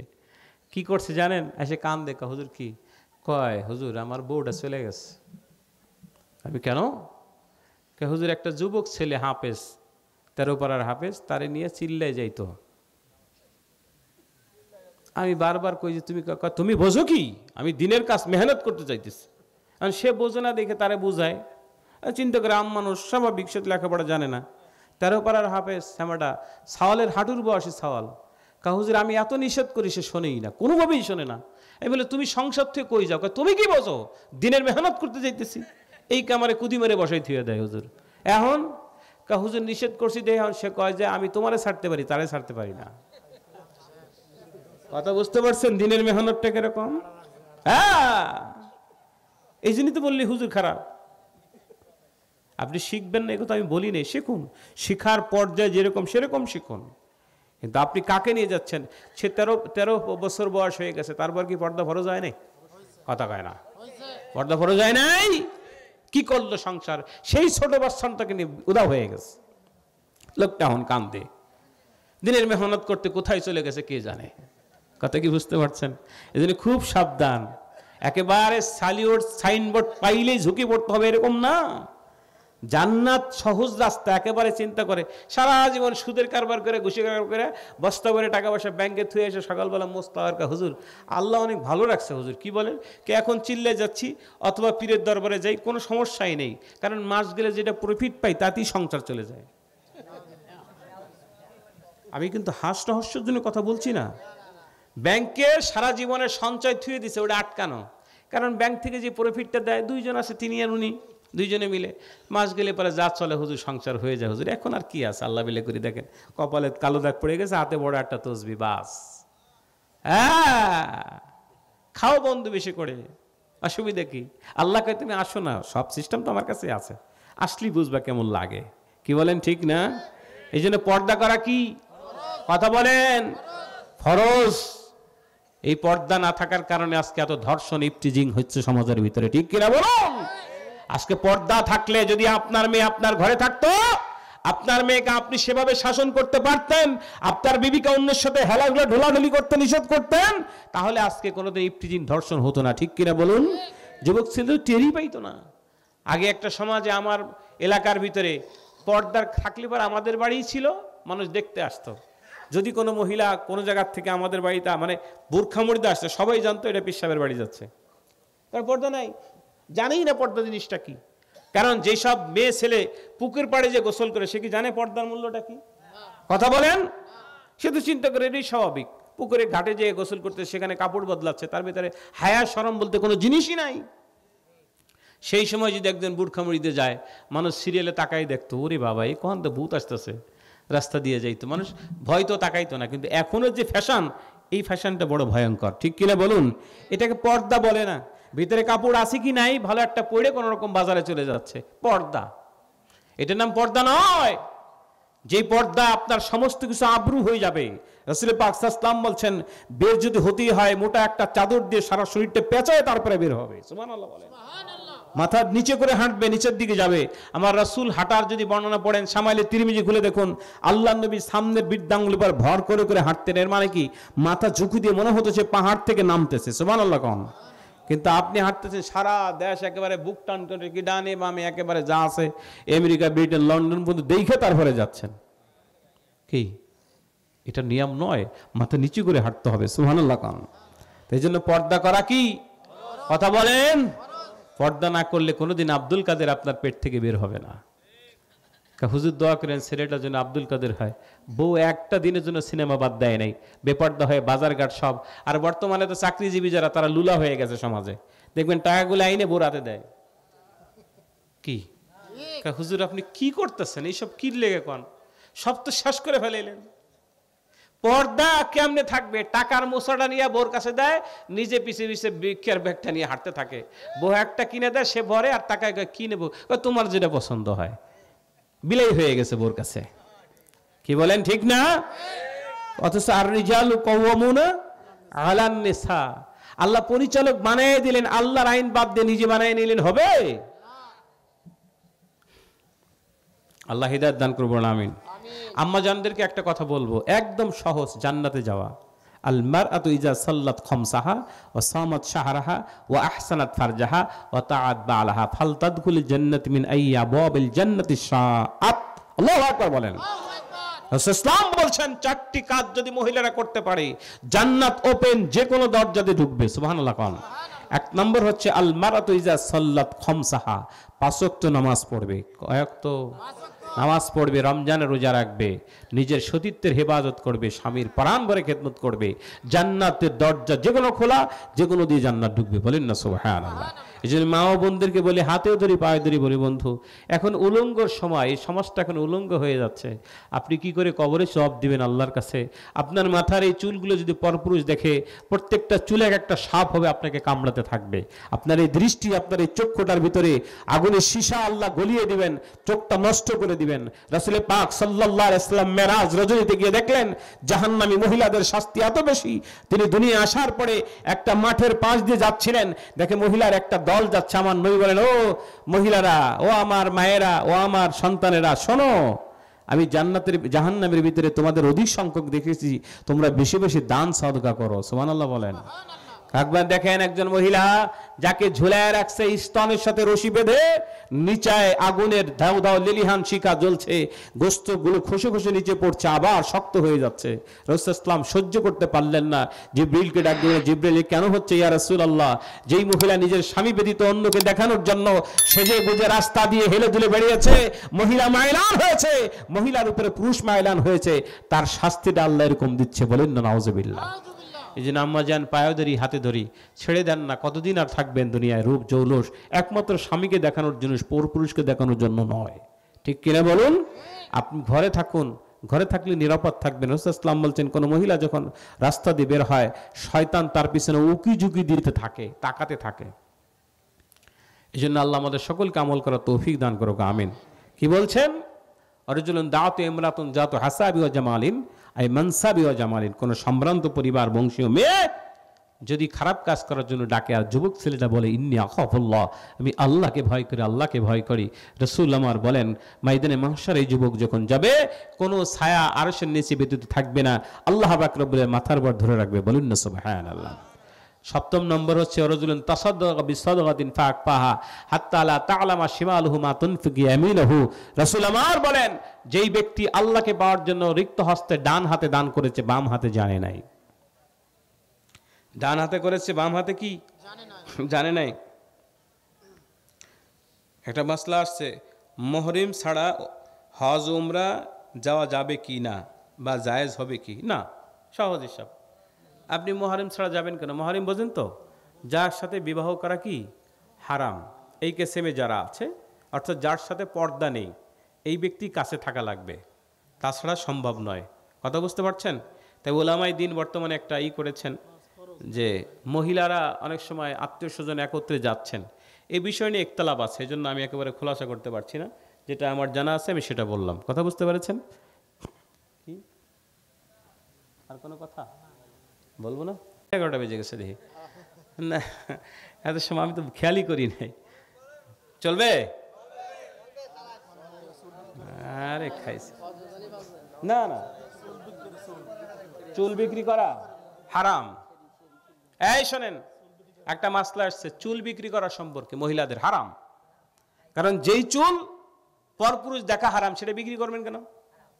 কি সহজ, এটা তো এটার জন্য আপনার মাদ্রাসা পড়া লাগবে না, এটা আপনি নিজের জ্ঞানই ধরে। যেই চুল মাথায় থাকলে পরপুরুষ দেখতে পারবে না, সেই চুল বিক্রি করে দিলে পরে পরপুরুষ দেখবে না। আরে মিয়া সাহেব, কত সুন্দর সুন্দর সিস্টেম। হুজুর কন কি মোটামুটি বেশি কিনে করে টাকা পয়সা হলে চানাচুর বিস্কুট তো খাইতে পারি, সেটাও বন্ধ করে দিলেন। চানাচুর খাওয়া বন্ধ। খবরদার খবরদার, ইসলাম এত সহজ জিনিস না বন্ধু। আপনি এত সহজে নিচ্ছেন কেন? কেন নিচ্ছেন আপনি? আপনি কি জবাব দিতে পারবেন? ফতোয়া এই জন্য বলছে আজকে না কখন জন্য দেখলাম হঠাৎ করে একটা মাসালা বলতে কি, বাদশাহ শাহজাহানের দরবারে একটা মাসালা নিয়ে 300 জন আলেম এক ফতোয়া দিলেন, আর একজন ফকির আলেম আর এক ফতোয়া দিলেন। সুবহানাল্লাহ বলেন। 300 জন আলেমের ফতোয়া ফিকে গেল একজন ব্যক্তির ফতোয়ার কাছে। সুবহানাল্লাহ কোন। বাদশাহ শাহজাহান, ওনার শরীরের ভিতরে অ্যালার্জি উঠল, ফুসকা জাতীয়। এখন ডাক্তার তাকে বলেছে যে আপনি ওই যে কি কাপড় জন্য পরা যায় না পুরুষের জন্য, রেশমি কাপড়, এটা পরেন, না হলে আপনি সুস্থ থাকবেন না। এখন চিন্তা করছে, রেশমি কাপড় তো পুরুষের জন্য পরা হারাম, পুরুষের জন্য কি? সুবহানাল্লাহ বলবেন না? এই জন্য এইসব মাসালা মনে রাখবেন, পাইলি পড়বেন না। আমাদের যুবক ছেলেরা বর্তমানে নিজেরা লেডিস হতে চায়, কান ফুটে করে, কানের ভিতরে বালি নিয়ে হাঁটে, হাতে একটা তারা না থাকলে চলে না, ঝুলঝুল করে হাঁটে। কি করলা বন্ধু, তো তুই মহিলা কি করলি? রাস্তা দিয়ে হাঁটে দেখবেন পুলার 5 হাত নিচের দিকে পায়জামা একেবারে মাটি, রাস্তার যত গু ময়লা আছে সব পরিষ্কার করতে করতে হাঁটে। কি বলেন, আছে না? ও বোঝে না, ও মনে করছে এইটা একটা স্টাইল। কথা বুঝতে পারছো? জানে না ইন্নাল্লাহা লা ইয়ানজুরু ইলা মান জাররা সাওবা খুলায়। আল্লাহ রাসূল সাল্লাল্লাহু আলাইহি ওয়াসাল্লাম বলছেন, আল্লাহ তার দিকে তাকাবে না যেই ব্যক্তি তার কাপড়কে ঝুলায়া ঝুলায়া হাঁটে। তা আল্লাহ যদি হাসরের দিনে না তাকায়, তার বাঁচার কায়দা আছে? কথা বলেন। সে কয়টা হারাম করে, একটা হলো টাকনুর নিচে পড়া হারাম, আর একটা হলো নাভির নিচে পড়া হারাম। কি হুজুর বললে বলে দিয়েন। একটা হলো নাভির নিচে পড়া, কি বের করে দিয়েছেন নাভি, উপর হয়ে কোনো কাজ করলে পাছার পুলাটা বের হয়ে গেল, ও জানেই না কি হচ্ছে পিছন দিয়া, ওটা হারাম করলো। আবার রাস্তা একেবারে একেবারে ঝুলাইয়া জুতার নিচ দিয়ে জুতাও মাঝখান দিয়ে ঢুকায় নেয়। আপনি কি জানেন আজকে রাসূল সাল্লাল্লাহু আলাইহি ওয়াসাল্লাম আজ থেকে প্রায় 1450-1500 বছর পূর্বে যে কথাটা বলে গিয়েছেন, যে আল্লাহ নবী বলেছেন টাকনুর নিচে কাপড় পরলে কাপড়টা যদি ঘর্ষণ হয়, এই জিনিসটা সায়েন্টিস্ট আজকে গবেষণা করে দেখেছে, সেক্স নষ্ট হয়ে যায়। এই যে গিরার সাথে ঘষা লাগলে, কাপড়ের ডলা লাগলে শরীরে সেক্স থাকে না, কামলিপসা নষ্ট হয়ে যায়। এটা সায়েন্স এখন দেখছে, আর আমার নবী তো আগেই বলে গিয়েছেন। সুবহানাল্লাহ বলবেন না? আপনি কি করছেন? নাভির উপরে কাপড় পরবেন, কোথায়? আর টাকনুর উপরে থাকবে পুরুষ, কোথায়? আর যে যার করার কথা সে করে কি? মহিলা উল্টায় একেবারে মর্দা দানেশের মতো রাস্তা দিয়ে হাঁটে, একেবারে গিরের উপর দিয়ে কাপড় উঠেয়া ঝুলতেছে, হাঁটতেছে। নাউজুবিল্লাহ কান। এই জন্য খুব সাবধান, খুব সাবধান বন্ধু। কি করছেন আপনি? বাজারে বলে দিলাম না কারা যাবে বাজারে, আপনি বোঝেন না মিয়া সাহেব? বাজারে কারা যাবে বোঝেন নাই? বাজারে কারা যাবে বুঝতে পারেন নাই? আপনি যাবেন। এটা হাসি রহস্যের কিছু নয়। আপনি আপনার স্ত্রীকে আজকে আমার এই কথা যে মা বোনরা শুনেছেন, যদি বাঁচতে হয় ছেড়ে দিন, বাঁচতে হলে ছেড়ে দিন, না হলে আপনাকে কেউ ঠেকাইতে পারবে না, কেউ ধরে রাখতে পারবে না। যখন আপনার শাস্তি হবে কেউ আপনার পাশে দাঁড়াবে না। আজকে যার জন্য আপনি এত কিছু করছেন ওই ব্যক্তি আপনার পাশে দাঁড়াবে না। ময়দানে মাশারে মাত্র একটা নেকির জন্য তাই পাবে না। একটা নেকি, এক নেকির জন্য লোকটি জান্নাতে যাবে নাই। মিজানের পাল্লা ওজন হয়ে গেছে, এখন চিন্তা করে আমার একটা নেকির জন্য আমি জান্নাতে যেতে পারছি না, তাহলে আমি কি একটু আমার আত্মীয় স্বজন, পরিবার, সন্তান, বিবি, বাল বাচ্চা, মা বাবা গিয়ে দেখি আল্লাহর কাছে আরজি পেশ করবেন, আল্লাহ আমি জাহান্নামে তো যাবোই, তাহলে আপনি একটু সুযোগ দেন আমি একটা নেকি তালাশ করে আসি। সুবহানাল্লাহ কোন। আমার মাবুদ ডাক দিয়ে বলে, বান্দা যাও অমুক স্থানে অমুক জায়গায় তোমার বাবা, তোমার মা, তোমার স্ত্রী, তোমার ভাই দাঁড়িয়ে আছে, তোমার কলিজা ছেঁড়া সন্তান দাঁড়ানো আছে, তার কাছে যাও। ওই লোকটি যখন চলে যাবে মায়ের চেহারার দিকে তাকাবে, বাবাকে দেখবে, চিনে ফেলবে। আল্লাহু আকবার বলেন। কেননা চিনে ফেলার জ্ঞান আল্লাহ তাকে ঢেলে দিবেন। বাবার কাছে গিয়ে বলবে, বাবা আমি আপনার আব্দুর রহিমকে তুমি আমাকে বাবা বলো। পৃথিবীতে আমি বিবাহ করেছি কিনা আমার মনে নেই, বাবা কেন বলেন? আপনি না মানুষের থেকে আক্রান্ত হলে বাঁচাতেন, কত কষ্ট করে আপনি আমাকে খাওয়ালেন, কত কষ্ট করে পোশাক পরালেন, কতবার কাঁধে করে আপনি আমাকে শিক্ষাপীঠে বিদ্যাপীঠে নিয়ে গেলেন, কত আদর করলেন, আহ্লাদ করলেন, ভালো কিছু রান্না মা করলে দূরে থাকলে আপনি খাইতে পারেন না, বাবা কি আপনি আমাকে চেনেন না? আল্লাহু আকবার বলেন। বাবা আমি আজকে একটা মুসিবত আপনার কাছে এসেছি। বারবার বলার পরে ওই বাবার চেহারার দিকে তাকিয়ে বলবে যে তুমি বারবার আমাকে বাবা বলে ডাকো, বলো কি হয়েছে, কি পরিচয়, কোথায় ঘর, কোথায় বাড়ি, সব ঠিকানা খুলে বেড়ে দেওয়ার পরে বাবারও মনে পড়ে যাবে। বলছি বাবা রে কেন তুমি আমার কাছে এসেছো? একটা নেকির জন্য বাবা আমি জান্নাতে যাইতে পারি না, একটা নেকি দিয়ে কি আমাকে সহযোগিতা করা যায়? বাবা ডাক দিয়ে বলবে, শোনো বৎস, তুমি যখন পরিচয় দিলে আমি তোমার বাবা, তুমি আমার সন্তান, তুমি জানের পাল্লার কাছ থেকে ঘুরে এসেছো, সিরিয়ালে আমি দাঁড়ানো, না জানি আমার কপালে কি হয়, না জানি ওজনটা ভারী হয় না বদি হয়। বাবা রে আমি তোমাকে এই মুহূর্তে একটা নেকি দ্বারা সহযোগিতা করতে পারবো না। লোকটি ব্যর্থ হয়ে মায়ের কাছে চলে যাবে, আম্মা যান, বারবার আম্মা বলে ডাকবে, বারবার মা মা বলে চিৎকার করবে। ওই মহিলা তার দিকে নজর করবে না, আবারও ডাক দিবে। বারবার ডাকার কারণে ছেলেটির চেহারার দিকে যখন তাকাবে, তাকিয়ে বলবে, বাবা তুমি কেন এসেছো, কি তোমার পরিচয়, কোথায় ঘর, কোথায় বাড়ি, সব ঠিকানা যখন খুলে বলবে, মাগো আমি আপনার আব্দুর রহিম, আপনি আমার জন্য কত কষ্ট করলেন। আল্লাহু আকবার বলেন। মাগো দুনিয়াতে আপনি না খেলে আপনি খাইতেন না, ভালো কিছু রান্না হলে মাগো আপনি আমার পাশে দাঁড়াতেন না, মাগো ভালো খাবার না দিলে আপনি কখনো গ্রহণ করতেন না, আমাকে না খেয়ে আপনি খাওয়াতে পারতেন না, আমার আঘাত লাগলে আপনি সহ্য করতে পারতেন না। মাগো আমি আপনার আব্দুর রহিম আপনার কাছে এসেছি একটা জিনিস জানার জন্য। বাবা তুমি যখন আমাকে বলেছো, আমি পৃথিবীতে কোনোদিন হামেলা গর্ভধারণ করেছি কিনা আমার মনে নাই, কিন্তু তুমি যখন বললে তুমি আমার সন্তান, বলো কি জন্য এসেছো? মাগো আমি একটা নেকির জন্য আজকে জাহান্নামে চলে যায়, মাগো আপনি আমাকে একটা নেকি দ্বারা সহযোগিতা করেন। আল্লাহু আকবার বলেন। মা চেহারার দিকে তাকিয়ে বলবে, বাবা মিজানের পাল্লার কাছ থেকে তুমি ফিরে এসেছো, ওই মিজানের পাল্লার কাছে যাওয়ার জন্য সিরিয়ালে আমি দাঁড়িয়ে আছি, না জানি আমার জন্য কি অপেক্ষা করছে, না নেকি বাড়ি হয় না বদি বাড়ি হয়। বাবা আজকে এই মুসিবতের বিষয়ে পড়ে আছি, এই সময় তোমাকে আমি একটা নেকি দ্বারা সাহায্য করতে পারবো না। ব্যর্থ হয়ে সন্তানের কাছে গিয়ে দাঁড়াবে, ও আমার আব্দুস সামাদ, ও আমার ছেলে, ও আমার ছেলে, ও আমার ছেলে, বারবার বলে ডাক দিবে। ছেলেটা তাকাবে না, এ পাশ থেকে ঘুরে ও পাশে যাবে, সে পাশ থেকে ঘুরে এ পাশে আসবে। ছেলেটাকে ঝাঁকি দিয়ে বলবে, বাবা তুমি কি আমার কথা শোনো না? কয় হ্যাঁ আপনি কেন, আমি তোমার বাবা মনে নেই তোমার? তোমার জন্য আমি কিনা করলাম, কত তোমাকে কাঁধে করে নিয়ে গেলাম, কত সহযোগিতা তোমাকে আমি করলাম, কতবার তোমার জন্য আমি পিছনে ঘুরলাম, কত হালাল হারাম না বেছে তোমাকে আমি কত সহযোগিতা করেছি, অর্থ কামাই করেছি, তোমার জন্য আমার জীবনটাকে আমি বিলিয়ে দিয়েছি। বাবা আজকে মুসিবতের পড়ে তোমার সামনে এসেছি, তুমি কি আমাকে এই মুহূর্তে একটা নেকি দ্বারা সহযোগিতা করবে? আল্লাহু আকবার বলেন। ওই ছেলেটি ডাক দিয়া বলে, বাবা তুমি তো মিজানের পাল্লা দাঁড়িয়ে এসেছো, আমার তো পালা এখনো সিরিয়ালে দাঁড়িয়ে আছি, না জানি বদি ভারী হয়, না জানি নেকি ভারী হয়। বাবা আমি কি করে তোমাকে সহযোগিতা করব? আজকে তোমাকে এই মুহূর্তে কোনো সহযোগিতা করতে পারবো না। ভাইয়ের কাছে গিয়ে ব্যর্থ হবে, আত্মীয় স্বজনের কাছে, মেয়ের কাছে, সবার কাছে ব্যর্থ হয়ে লোকটা ব্যর্থ মন্থর হয়ে ফিরে আসবে, মিজানের পাল্লার দরবারে দাঁড়িয়ে যাবে, জাহান্নাম নিশ্চিত মনে করে সামনের দিকে অগ্রসর হবে। ইন দ্য মিন টাইমে পাশ থেকে একজন ব্যক্তি দাঁড়িয়ে যায়, বলবে ভাই দাঁড়াও। আল্লাহু আকবার বলেন, জোরে বলেন আল্লাহু আকবার।